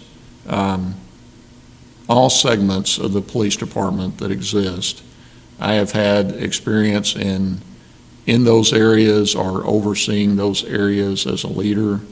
I'm very effective at creating the engagement that you need from the officers.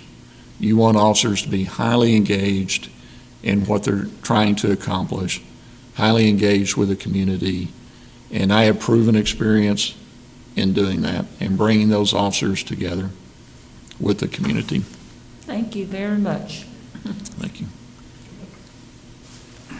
Tony, I thank you for coming tonight and being part of our process tonight, so very good. Thank you, Jason. Thank you. I appreciate it. Yep. And again, thank all the panel members and your We thank dedication you. to your. Thank you, sir. Thank you for coming down. Have a safe trip back, so thank you. Thank you. All right, again, we'll take about another 5-minute break before Richard Salter will come up and do his interview. So about a 5-minute break, so thank you.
All right, our break is ended, and we will now proceed to our third interview with Mr. Richard Salter. So, Richard.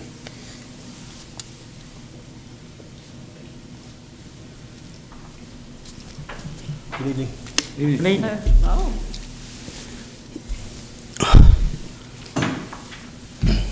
Nice to meet you today. Welcome to Paris, Texas. Thank you, sir. It's good to be back in Texas. I'm from here, so. I will start with the first question, okay? Tell us about yourself and why you applied for this position. Okay, so I was mostly raised in Texas. I was born overseas. My dad was in the Air Force. I tell people I wasn't born here, but I got here as fast as I could. And so went to high school and college in San Antonio, and then worked in the oil field offshore right after high school to pay for college. And then when the oil business crashed in '86, there was a cadet position opened at the university police department where I was going to school. So I applied for that, went to the police academy, and I knew immediately that was my career field. I knew it. After all the other things, after I was going to school for pre-med, I wanted to be a doctor, and as soon as I got to that police academy, I knew where I belonged. And ever since then, I was a campus cop for a couple of years, and then I went to work for the police department in the town where I grew up. And excuse my throat, I'm over COVID, but it's still got lingering effects on me. So if I apologize in advance for my coughing. Then I went to work for the University Police Department. At that time, I think it was in the early 90s, or actually late 80s, early 90s. I got married and had a hard time paying the bills and worked off-duty jobs all the time. At that time, police officers were making about $23,000 a year. So I just remember not having a day off for months. And I actually made more money working in the oil field right out of high school. So I applied for the DEA. I really enjoyed working drugs as a patrolman. I have a knack for talking to people, and I would write tickets to people who I knew were drug dealers and say, if you want to get out of this ticket, you need to come talk to the judge with me, and I would turn them as informants. I was working drugs as a patrolman. And so then I joined DEA. That's kind of where I belonged. It was a good fit for me. I liked working narcotics. And went to the DEA Academy in 1991, 92, finished. And then 29 years went by really, really fast. I started in Houston, then went to San Antonio. These are the places that I worked DEA, mostly in task force settings with state and locals. I was a cop, so I got along really well with the state and local cops. And I don't know if you guys know this, but DEA's footprint, half of our footprint are state and local officers. If we didn't have our task force of state and local officers, we deputize them as federal agents. If we didn't have them, our footprint in the U.S. would be cut in half. And so, to me, I never left police work because that's been my partners ever since I came on DEA. And so I started Houston, San Antonio, promoted in 2002, and went to Little Rock, Arkansas, which is, and every city's got its own dynamic, and it's really strange. Houston was Colombian cocaine. San Antonio was Mexican mafia. They completely different line. They're 3 hours apart, completely different organized crime. Went to Little Rock. It was all crack cocaine and gangs.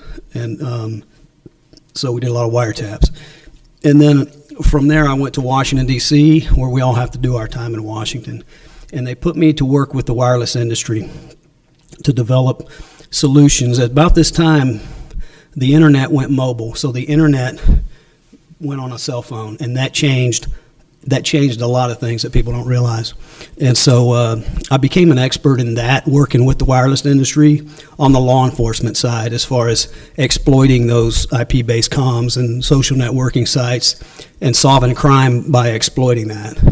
And so from there, I went to Oklahoma City, where I was the agent in charge of the 3 offices in Oklahoma for 7 years. And then my last 2 years, of the special agent in charge for Omaha. So I had 5 states, 11 offices under my purview, and I retired Friday. So it's tough. and that's it. I'm in Omaha until I find a job, and DEA pays for one last move for me. So I'm going to sit tight until I find out where I'm going to be next. Thank you. Okay, you've touched on some of this.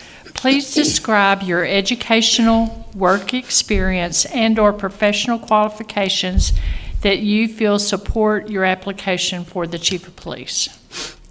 Well, on the educational side, my degree program was in criminal justice, which is they teach you about this much about law enforcement. And so really it's my education that qualifies me for a chief of police job is I think it's my leadership positions. I didn't lead from the chair, and in the EA, our leadership, our first line leaders are on the street with our guys. Everything they do, every operational plan that they do, it all falls to this first line supervisor. It's the hardest job in the agency, and I did that for 5 years. And then I went to middle management in Washington, D.C., where I really had to liaison really heavily with non-law enforcement entities, the T-Mobiles, the Sprints, the AT&Ts. And what I learned really quickly there, their bottom line is money. And every time we asked them for something, they're saying, how does it save us money? Whereas on the law enforcement government side, we're always a cost center. And for them, security and all those things are cost centers. There has to be something. And so I really learned, once I figured that out, I was able to convince them that it would save them money if they would automate our subpoena process, because DEA sends out thousands of subpoenas every day to the wireless industry, and it was taking 30 to 60 days to get those returns back. So I was in a position in Washington where I ran what they called I actually started it was the investigative technology for emerging technologies. So my team sat around one day and said, what can we do? And we said, well, let's automate the subpoena process with the providers. And we did that. And we started with Sprint, and we went to T-Mobile, AT&T. So what was 30, 60 days is now, 24 hours for a subpoena process. And answer your question, that's the liaison side of the house. It's really important. And I worked with FBI. I was assigned over to the Bureau, to their investigative technology section, which is different from ours. A lot of their stuff's classified. None of our stuff is classified. And so I was able to leverage a lot of the resources they had and bring that out because they weren't using it. So we would bring it out, bring it to DEA, and it's all about relationships. I mean, everything I can tell you about my career and leadership, it's about relationships and keeping those relationships. And from there, going into Oklahoma as an ASAC and Omaha as a SAC, it was executive leadership. It was then people. It's just because you only deal with the hard stuff.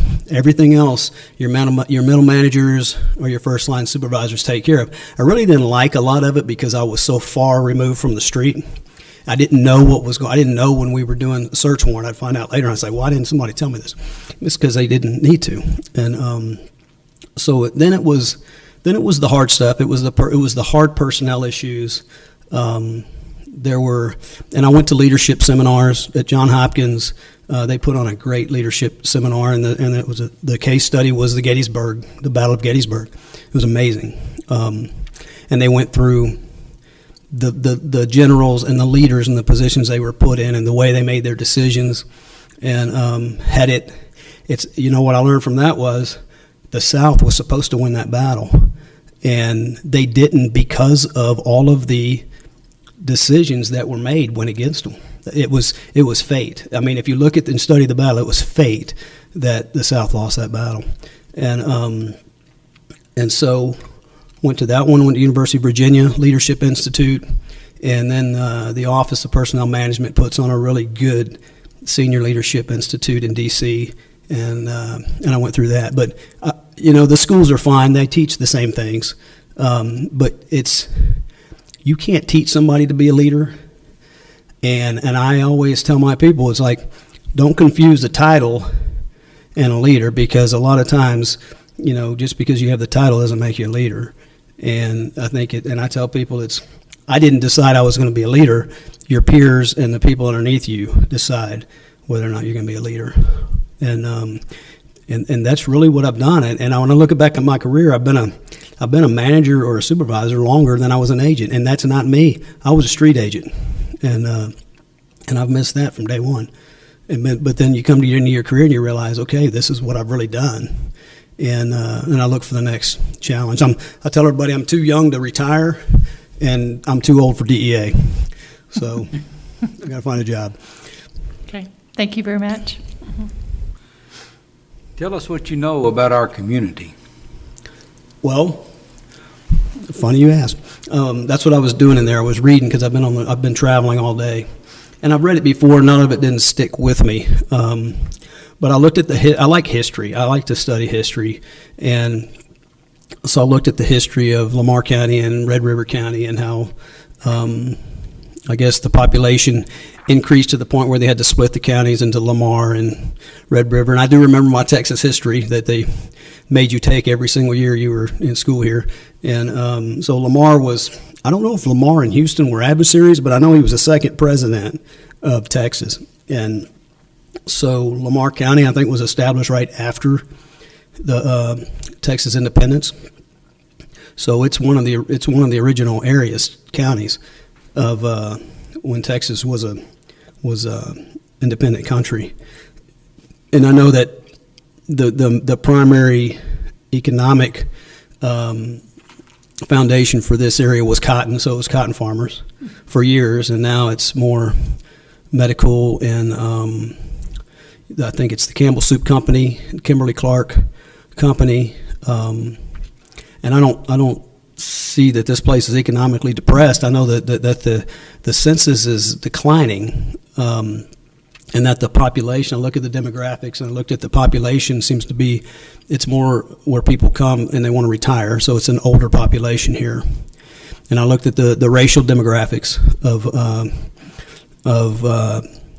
30%, I think 25% African American, 70% white, then Native American. I'm sure a lot of Native American coming from Oklahoma, which I spent 7 years there. I'm real familiar with Oklahoma. And but I think when I look at, and I really don't know the area, you really have to be here to know it, but,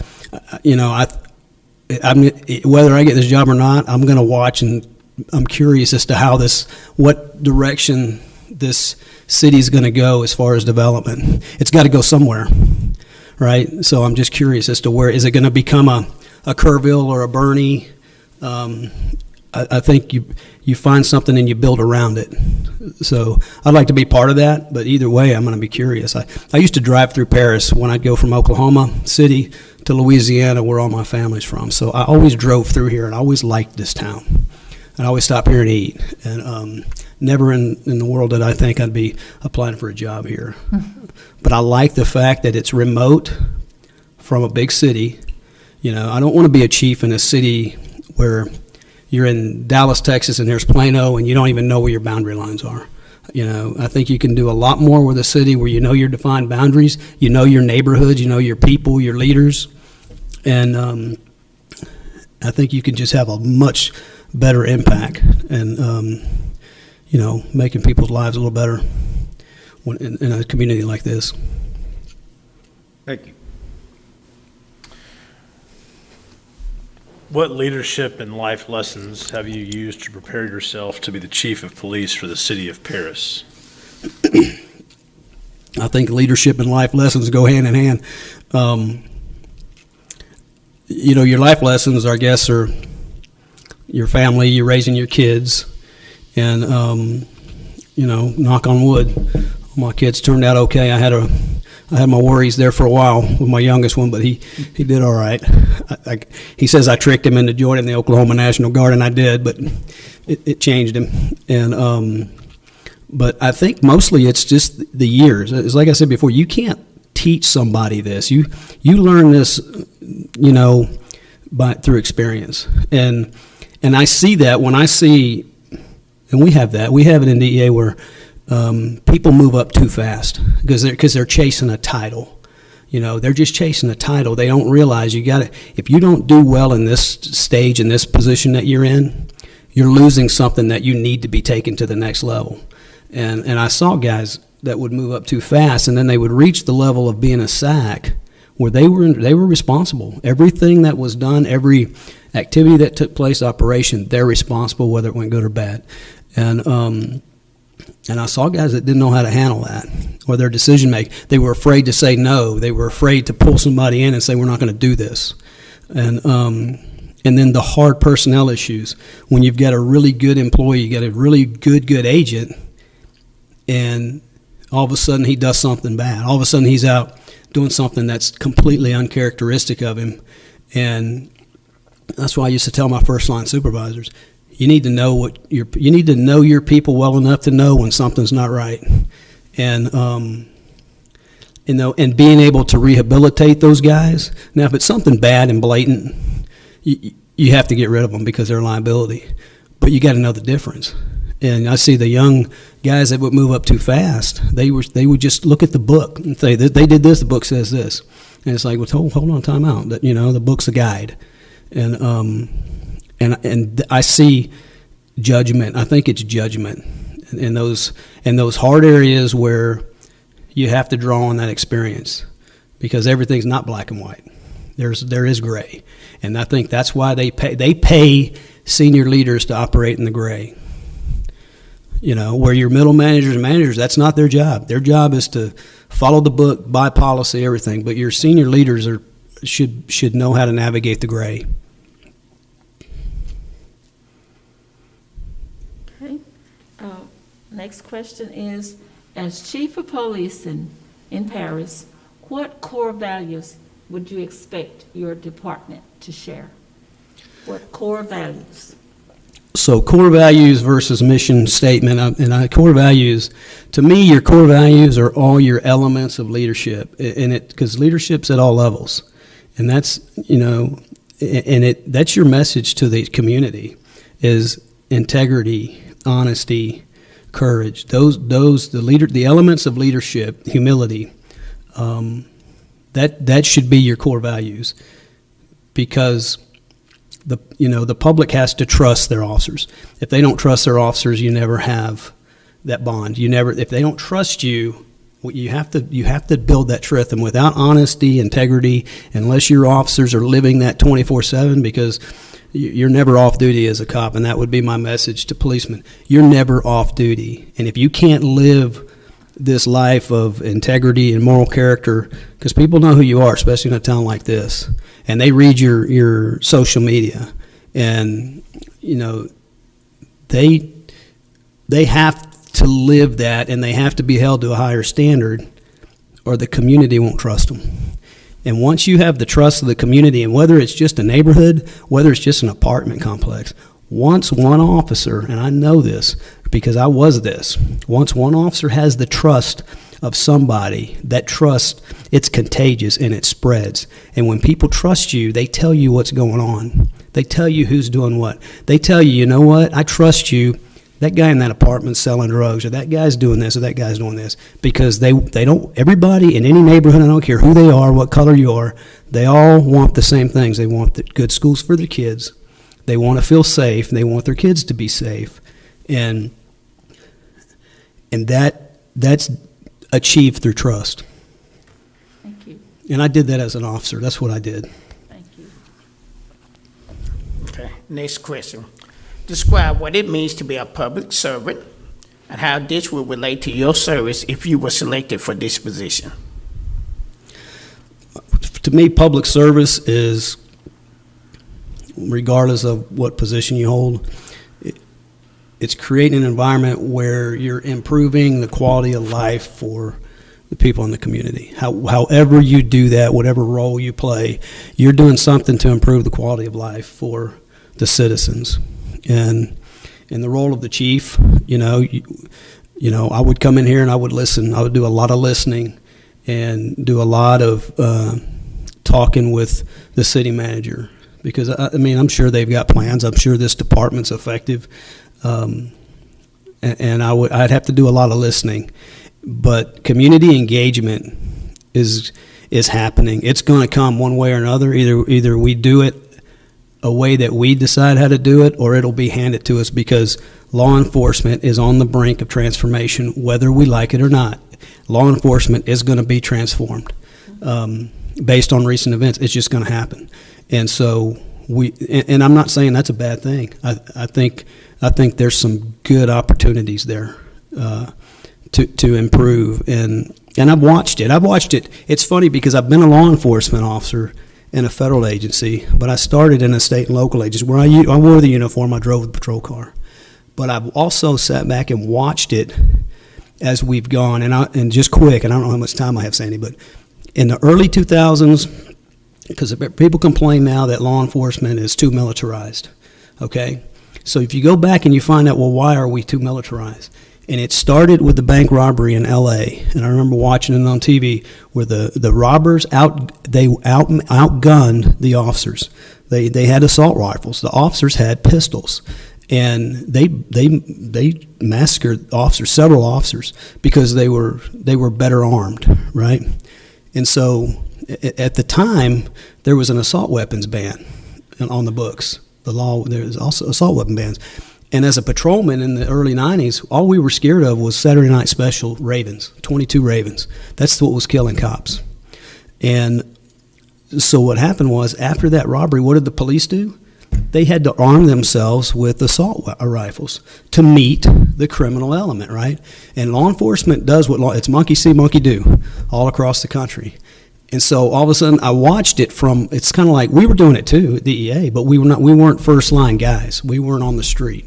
But I watched it happen, and I watched as then they were getting these armored personnel deals from the military, because the military will give them to them for free, the DMRO, and then the flashbangs, and those concussion grenades.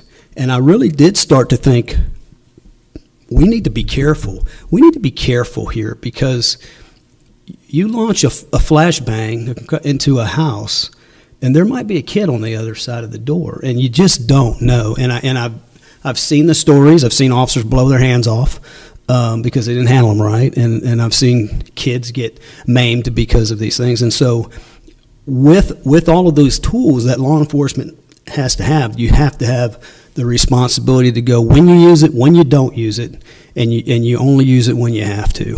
And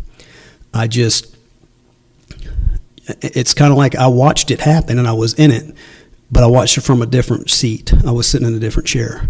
But I know why it happened, because officers have every right to go home at night.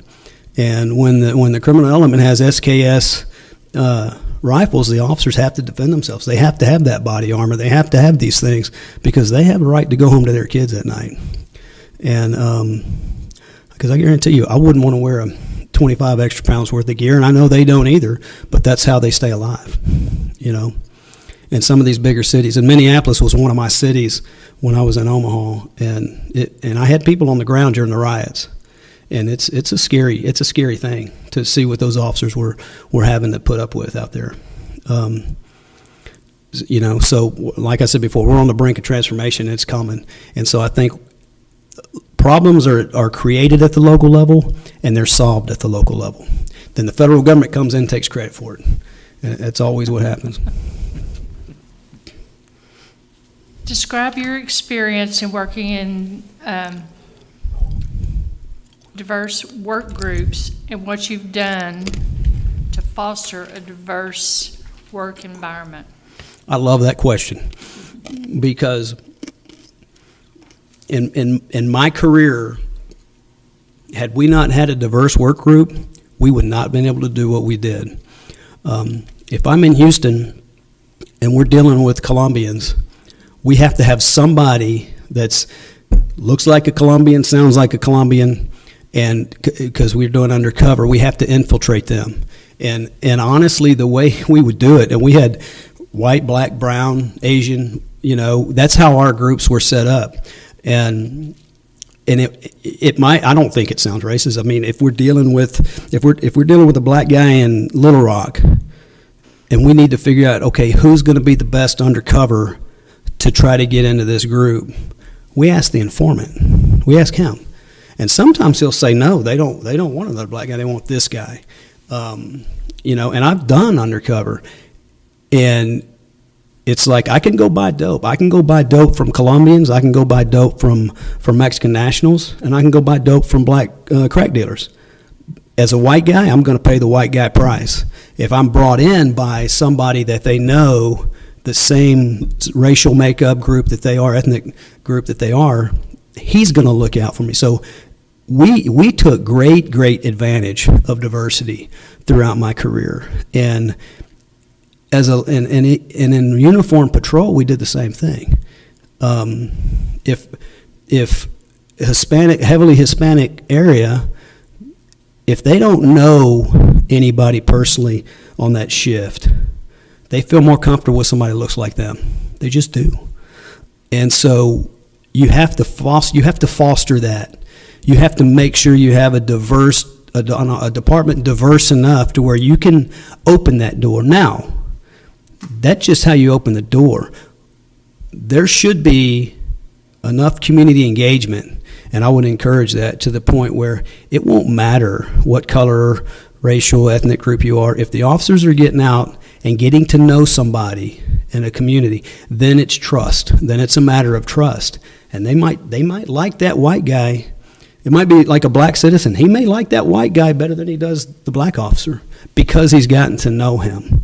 But before you get to that point, you have to have that diversity to start the process of building trust. And, you know, and we got to recruit. You got to recruit the right people. And the way I say it is you recruit good people and you make them good cops.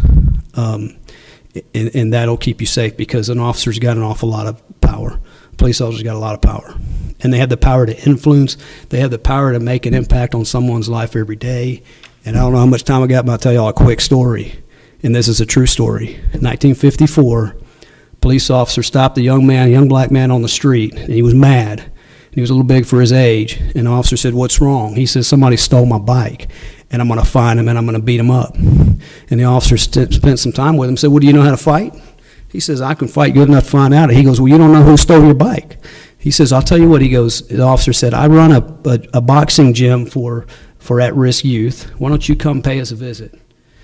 And that kid went to that gym because the officer got him there. That kid's name was Muhammad Ali. And so, that gives me chills.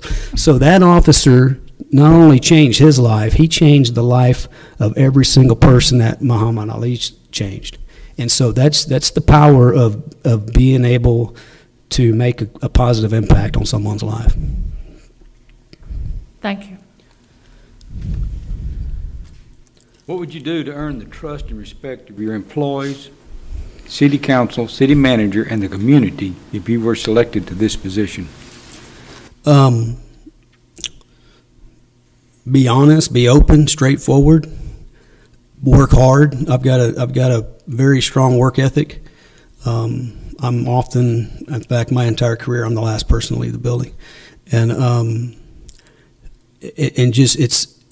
it's funny because every time I move to a different, you have to prove yourself everywhere you go. Even though someone make some calls, get your reputation, you still have to prove yourself as a leader. And I didn't try to impress people. I didn't try to go out of. I just did listen to them. I listened to their concerns. You got to get people involved, because every policy change, there's a person attached to it. And so if you're going to get to where you're changing policy, the officers know their job better than I know their job. So I want to listen to what they can do to make the department better, not what they can do to make their career better. What can they do to make the department better? And I did that all through my leadership roles in DEA. And it's almost like a process. And after a while, you can tell when people respect you, because you start hearing it. You start hearing it through the ranks. And my biggest concern was I wanted to create an environment where people wanted to come to work every day. I let them, and you know what they always told me? We appreciate the fact that you let us do our job, because most people just want to do their job. And And my role is to get them what they need to do their job, keep them out of trouble, keep them out of the bar ditch, get in front of problems, attack problems when they're small before they become big, and resolve them. And it's really just honesty, openness, communication, and say what I mean and do what I say,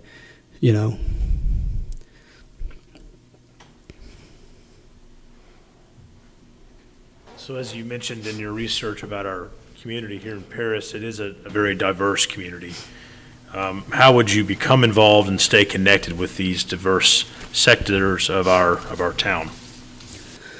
I would get to know the religious leaders, the business leaders, especially in the black community. Religious leaders, if it's how it's always been every place I've been, your religious leaders have a tremendous impact and reach into that community, and and there's certain. It doesn't matter what the race is. I would approach every single one of these the same. I want to know where our at-risk kids are, so that I can reach out to them. And I can talk to those leaders, whether they're business leaders or religious leaders, and say, our job is to stop people from throwing their life away or getting down the wrong path. I know we're here to serve and protect, and that's our job, but our job is also to prevent bad things from happening. And a lot of times, all these kids need is a mentor. That's all they need is a mentor, somebody to bump them here, somebody to keep an eye on them.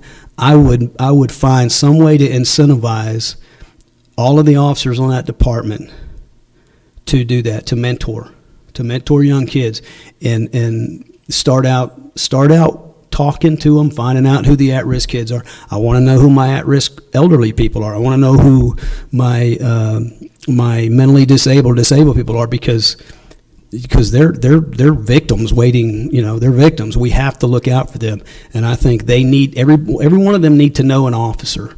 They need to know an officer so that when the time comes they need help, they're not afraid to pick up the phone and call. They might be able to call that officer, but if they trust the officer, they trust the department. And this town is not too big that we can't identify the people that need help, that will need our help. We know who they are. We can check on them. That's building trust in the community is just treating people the way you would want your mother treated, your sister treated, your kids treated. I have a disabled son. He was stopped by a policeman one night. He's autistic, high functioning. He drives and went to school. But I understand when I hear people in the black community say, I am scared to death that my kids are out there driving, that they're going to get stopped. Well, I honestly, I've been a cop a long time. I think I haven't seen racism like we're seeing in these big cities. I just haven't seen it. The department I work for, if we saw it, we got rid of it. We got rid of the officer because one bad officer brings down 20 good officers. But I understand, because I've got a son driving, and when that officer got him, made contact with him, he thought he was drunk. And he gets him out of the car and he starts giving him sobriety tests. That scared my son to death. And he didn't know what was happening. And so I understand that. And I think we need to address that, and we need to talk about that and put people at ease. But at the end of the day, it comes right back to the community and the officers building those relationships, building that trust, because this officer may have had an encounter with somebody, and they might say, well, I know Officer so-and-so, and he knows me, and it just works. It just works. And then, and maybe we can build a mentorship program. It may not be the police department, but that doesn't mean the police officers can't be those mentors. And we find a way to incentivize that, because they do. Officers they're medics, they're marriage counselors, they do all these things. They're way underappreciated, and I think that in their career they're demonized now. Of course, they're demonized, and they have to make. And the general public doesn't understand. They're having to make life and death decisions in split seconds. That's then looked at and looked under a microscope for weeks, or it's put, or a piece of a video clip is put on network news, and that night, and the community generally, they don't see that. Well, these officers are also parents. They've got families, they've got all these other things. They're really no different, and so what I really would work towards is let the community get to know the person behind the uniform. And when you get to that point, then you build on that. You've already touched on the next question, so you could just continue to mention ways that you can be seen and involved in the community. Because you mentioned the mentoring, Yes. but there and I may be would- others. I would put myself out there, and one thing is for certain, I've been working drugs my whole career. The age groups at which kids start to experiment with drugs, I would if I don't, if I'm lying, I'm dying. I would talk to every single fourth grade class and on up about drugs in the city, and I would do it every year regularly because it works. And if you can keep a kid from experimenting with marijuana, and I know everybody now, they've fooled the American public into believing that it's medicine, and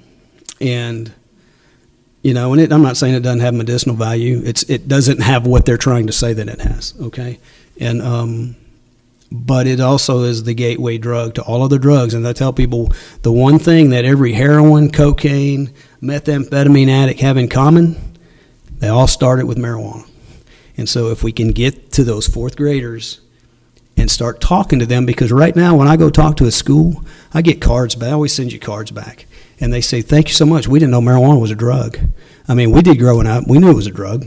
But what they're hearing now through the media is it's medicine, it's candy, it's all these things. And if somebody's not telling them what it is and what it does to their brain, and it does permanent damage to a developing brain. And so if somebody's not telling them that, then they don't know. And you can really, I've seen it. I've showed these kids, and I look at their faces and their eyes, and they're like, we didn't know that. And generally people make good decisions if they're well informed. But if all they're listening to is propaganda from a new marijuana industry, then we're the line. We're the line between what's right and wrong there, because a lot of their kids, I'm learning, they're introduced to marijuana by their parents. And if somebody's not telling them the truth and telling them, at least giving them enough information to go look for themselves. And you know what, the way I see it is, if I can turn one kid, if I can talk to 20 and turn one, it's been a success, because I don't have to deal with that kid later on. Well, I just remember when I went to Wiley College in 1958, that we were told, we would hear on campus, if you're going to do a drug, do marijuana, because it doesn't affect you as much as. And that's the argument. What's worse, heroin or marijuana? That's what they throw at you when you're testifying before Congress. What's worse? And it's like, you can't compare it that way. You got to look at each one and the damage it does by itself. And when you were in college, marijuana was about 6% THC. Right now, smokable marijuana is about 30% THC. That's hallucinogenic. That's like LSD. And then the edibles that they're selling and they're putting in candy are 90% THC. And THC is addictive. Anybody says it's not, doesn't know. It's addictive. Thank you. You're welcome. Next question. If you were selected for this position, what was some of the first thing you would do? And what would be your goal for the first 100 days in office? First 100 days in office, I would really do a lot of listening. I would get to know my staff, my command staff, my officers. I couldn't ride with all of them, but I would ride every shift as often as I could and listen to the youngest officers, listen to the oldest officers. And, coming into a new department or new office, you can't just go out all of a sudden and meet everybody except your people. You got to build from inside outward. I've got to meet a lot and get to know my boss. I got to know what role he wants, what thoughts he has about the the department in the direction he wants that department to go. And then I will build out from there. But the major things I would want to do internally, I would want to look at their crisis plans. I want to know immediately. I want to see what's the plan for a shooting, what's the plan for a church shooting, what's the plan for a school shooting, because I don't want to be caught with my pants down in my first 100 days and not know that we have a plan in place for that. The critical event type stuff, and then listen. This department might be fine. It might not need any policy changes. Some policies are good, some are bad. I always tell people policies are meant to be changed. If you have a bad policy, you get rid of it. But from that point on, I've got to get to know the prosecutors. I've got to get to know the sheriff. And that circle will start to get bigger, because I got to know who are not the allies, but who are your partners? Who are your partners? Where do they see things? Where do they fit in? I know they had a DPS station here. What is their role? How do the officers interact? And then you build out from there and get to know the business leaders. Listen to the city council's concerns about their areas. What's going on in their areas, and then it's kind of like a knowledge base. I know it's drinking from the fire hose when you first get in anywhere, but it's starting in and working your way out, and then getting to know people and starting to get out and branch out to do the community engagement. And community engagement is going to be huge looking in the future with even what DOJ is doing, even what Main Justice is doing. They're going to try to mandate some things, especially I really believe this administration, they're going to really try to mandate some things that local law enforcement is probably not going to like. But Texas has a pretty strong standards bodies, and I think that I would rather have Texas creating those standards than Department of Justice. I worked for the Department of Justice. They're as far removed from local law enforcement as anybody else can be.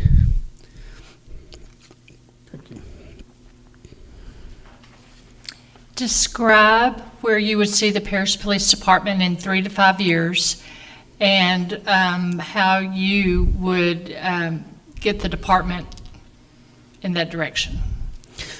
Well, I'm at a disadvantage because I don't know where it's at now. So I'd have to assess where the department is now. And then I have to do an assessment, a threat assessment. I call it a multidisciplinary threat assessment on the community. Where are the threats? And that's not just what's our crime stats. That is, what the kids that are born, how many kids are being born addicted to drugs? Teen suicide rates. Do we have a problem with teens committing suicide? Because if you got a problem with teens committing suicide, you got an underlying problem somewhere, and it's usually in the home. Drugs, the drugs, if it's like everywhere else, methamphetamine is probably your major drug problem here. For me, it's not a problem. I know how to deal with that. And I don't believe that you lock up addicts. Addicts are sick. They need treatment. I don't know what resources are here to treat them, but we got to point them in the right direction. But I do believe in locking up drug dealers and taking away the supply. And people will always say, if you take away the supply, more will come. And I'm of the other belief is, you take away the supply, you give people a chance to get off the drugs. You just keep taking away the supply. And with opioids, I don't know if opioids is a big problem here, but I know how we got into this problem, and the way we got into it will get us out of it. Basically, the pharmaceutical industry flooded the country, and doctors were encouraged to overprescribe, and they did. And so we created a nation full of addicts. And when the CDC puts out prescription rates and the doctors start pulling back because they don't want to go to prison, because we have sent some doctors to prison, but we're talking bad docs. And, then the doctors are going to pull back their prescription rates, but the patients are still addicted. And then they turn to the street. Well, what's on the street are counterfeits that have fentanyl in them. And this problem, I see it a lot like the crack epidemic in the 80s. Where it's going to solve itself. I believe it's going to solve itself. But are we on the 100-day question, or what was the question? I think you answered it in your first sentence is that, where do you see the police department in 3 to 5 years? But your yes. answer was to research it and see where they are now. Yeah. But maybe I should say, where do you see any police department that you would lead in 3 to 5 years? My goal would be to create an environment and a department, and my job is to be the bridge between the department and the community. Because I've worked in the departments where you've got this police culture and it's them against us, and that is toxic. And I envision a department that if I've got an officer that doesn't know 5 or 10 members of the community that need help, then that officer will be talking to me.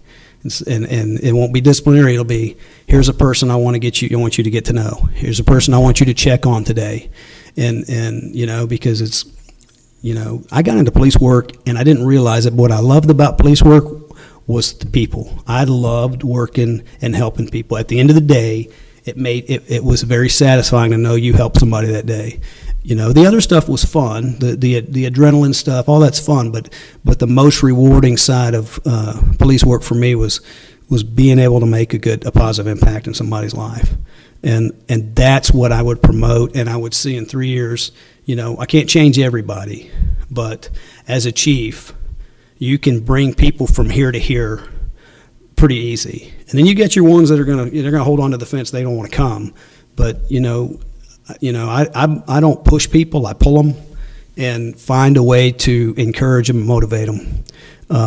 Because you're not going to get everybody. But if I can get 20%, then the rest will come.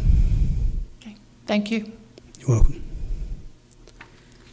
Okay, this is a two-part deal. What do you see as the 3 biggest challenges for a law enforcement organization in a community like Paris?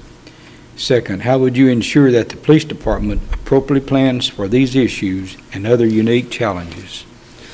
So the nationwide narrative are the challenges in law enforcement right now. There's a narrative, and it's a false narrative, that law enforcement is institutionally racist, and it's just not. There's really good cops out there that are being mislabeled. I'm not saying there's not racism, and I think it's individual, and you got to root that out. But if you create the right environment in a department, it'll root itself out. That person will not feel like this is home, and they'll leave, or you get rid of them. But that's just, you can't have that. And so I think that this stuff, this rioting and all these things is not going away. And every time you have a shooting, before you'd have a shooting, and those videos were evidence, and those videos, they were reviewed and they were looked at, and the facts were brought out. Well, now there's such distrust, and you put a video clip on TV, and all of a sudden they're rioting before the facts come out. And I think if you have a community and a police department that's got a relationship, that won't happen. That won't happen. And if you've got community leaders, whether they're church leaders, the people that are leaders in their communities, those are the people we need to be talking to, because that's who the community is going to be listening to. And then what was the other half of your question? How do you ensure that the police department appropriately plans for these issues and other unique challenges? I think that's one of the things that we sit down and we look at where we are now. We look at where our gaps are, in these areas, and they're mostly all community engagement areas. And then I sit down with the city manager and the other city leaders, department leaders, and say, what can we do? It's messaging. A lot of it's messaging. It's messaging, and then creating some opportunities for community engagement, and lead that. And I'll do it. And that's how I do a DEA. If I put out something to say, hey, I need somebody that talk to some schools this October for Red Ribbon, and I don't get a lot of volunteers, well, then I create competition. I just create competition. Say, okay, whoever talks to the most schools, I'll buy them a $100 gift certificate, or you'll get 3 days off. I'll give you 3 days paid leave. And then next thing you know, it's competition. And once competition takes over, I just sit back. It only costs me $100, and it works. What does community policing mean to you, and how do you ensure that philosophy is incorporated and applied by your employees? I think that's where the future is. I think that what it means to me is, what I've been saying the whole time is, I'm the bridge between the department and the community. If the department doesn't trust me, they're not going to trust the officers. So we have to find ways to create those relationships, to build trust, and then and that becomes contagious. You know, that really does. It becomes contagious. You know, and if we incentivize that with the department, then you have the community or telling that's the best crime prevention in the world, because the people know what's going on in their communities. They're just afraid to tell anybody, or they don't trust the cops. But when they do, they'll talk and they'll tell them what's going on, and then you've got crime prevention. And once you know what's going on, and you really know what's going on in an area, then you put some technology in there, and you just sit back and wait. It's like fish in a stocked pond, and you get rid of the bad actors. And I just did this. I did this up in Minnesota on a Indian reservation. And you talk about a tough community. You talk about poverty, 50% suicide rate for high school age girls, 50% pregnancy rate, high school age girls. It's not their boyfriends, it's their uncles and their daddies and their cousins. And then they're self-governed. The police department is the tribe. And if this person is your criminal, but he's paying off these people in the council, it is the biggest. This tribe was hugely corrupt. And we went in there, we got in there undercover and did a threat assessment. And then I sat down with the council, and they didn't like what I had to say, but I laid it out to them. I said, here's the problem. And I didn't tell them they were corrupt, because I would have never left that reservation. But I told them, here's where your problems are. And the only way we're going to fix it is if I deputize state and local officers to come in here and work. They didn't want state and local cops on the reservation, because then they can't control what's going on. And so those threat assessments are huge. It tells you where to put your resources. And so that's what we did. We cleaned out. If you just clean, you got to be able to identify, target, and clean out that bad actor and pull that guy out of there. And then it's like Giuliani did with New York City. Take a block and hold it, you know. And I'm a big believer in this works. Duluth Police Department did this. When they had a lot of opioid overdoses up there. And I'm telling you, the overdose rates would be probably twice what they were in 2017, except for Narcan. Narcan's reversing like 5 out of 10 overdoses now. And so the numbers are skewed, because nobody's counting Narcan reversals. They're just counting, they're saying, oh, overdoses are going down. But what Duluth Police Department did was they hired a social worker. And if they had an overdose that day or that night, that social worker continually kept up with that person. You know, they just kept up with them, and their overdose stats dropped considerably dropped, significant. And it was the follow-up. It was the follow-up with those people that were addicted to drugs. And, you know, I think that I like to go with, I don't have to reinvent the wheel. I just like to go, I know a lot of chiefs around the country, and then just go with little things like that are proven and they work, and we can adopt that.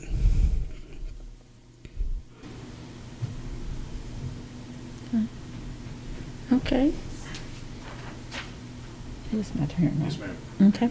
Would you just maybe summarize for us why you think you would be the right candidate for the Paris Police Department and community? I have a passion for this job. I think it's the most noble profession on earth. I really do. It's on my technical skills. There's things that I know how to do that I know that because I teach it. I teach how to solve crime through exploiting technology. I teach that. I've taught it all over Oklahoma, Texas, New York. So I know how far behind law enforcement is on it. I know how, you know, they're just now starting to solve murders through DNA, through these ancestry DNA sites. And, you know, and with the smartphone, it's a tracker, it's a camera. If you guys all turned your phone on right now, we could do 3 clicks and I could tell you everywhere you've been in the last 30 days, what time you left your house, what time you got to work, how long you were there, whether you were walking, driving, or flying. And so all of that information is in these phones, and all we have to do is teach the investigators how to find it, how to use it, and how to pull it into evidence. I bring that to the table because I developed the training program for it when I worked with the wireless industry. I know where to get those records, whether you go to Apple or Google. People are worried about the CIA, what they know about you, forget about that. Apple and Google know more about us than anybody does. And so, and then in addition to that, I think it's, I've got executive leadership experience. You know, it's funny how it sneaks up on you, but now when I have people that call me and they're like, hey, I got a situation, how would you deal with it? And it's funny because I say, you know what, I had that. I had a situation like that. This is what I did, but this is what I would say you should do. And that kind of stuff you can't learn in a book. They can't teach you that in a book. I was fortunate through my career, and I had really good people ahead of me that I took. You know, you have good and bad supervisors throughout your career, and you learn from both good and bad. You learn what not to do from the bad, and I adopted a lot of traits from people I respected, and I worked for some really good leaders throughout my career, and I adopted a lot of their habits and a lot of their, you know, one of the ones that just passed of COVID, I adopted his style of management and dealing with people. I never heard the man raise his voice one time in 7 years. Never. He was a gentleman. He never raised his voice, but people trembled when they walked in his office. And so I have never raised my voice to anybody. And, you know, because I remember I had bosses that would yell and scream, and I would look at them and go, they're crazy. They're crazy. They can't keep control of themselves. And so it's just little things like that, you know, because you can't lose the respect of your people. And if you lie to them, you've lost them. You lie to them once, you've lost them forever. And so I don't lie to my people. I tell them the truth. Sometimes I tell them, look, I can't tell you. I can't tell you right now because it's sensitive, but I'm not going to lie to you. And the other part of it is making the hard decisions that most people don't have to make. You got to do the right thing every time. And sometimes that's the hard thing, but you got to do the right thing every time. And I think that courage to do that is what separates your good leaders from your great leaders, because a lot of them just won't do it. They'll fall to political pressure or something else, but they won't do the right thing. And if I can't do the right thing, then it's time for me to resign or retire again. Thank you.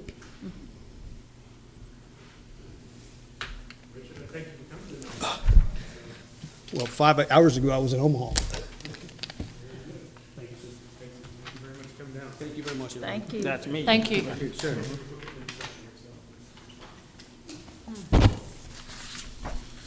All right, well, that concludes our evening tonight. We've reviewed all 3 candidates, Brian Griffith, Tony Griggs, and Richard Salter. And so, again, I'd like to encourage everyone who's watching tonight to please go to our homepage, again, www.paristexas.gov, and click on the link, and that can get you to our input form.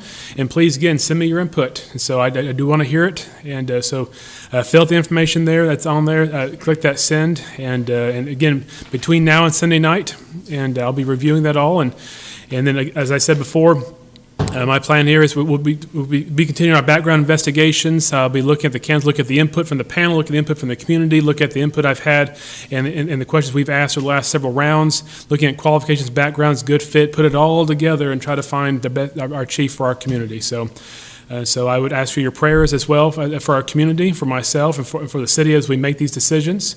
And we will do it together. So thank you, and have a good night. Thank you.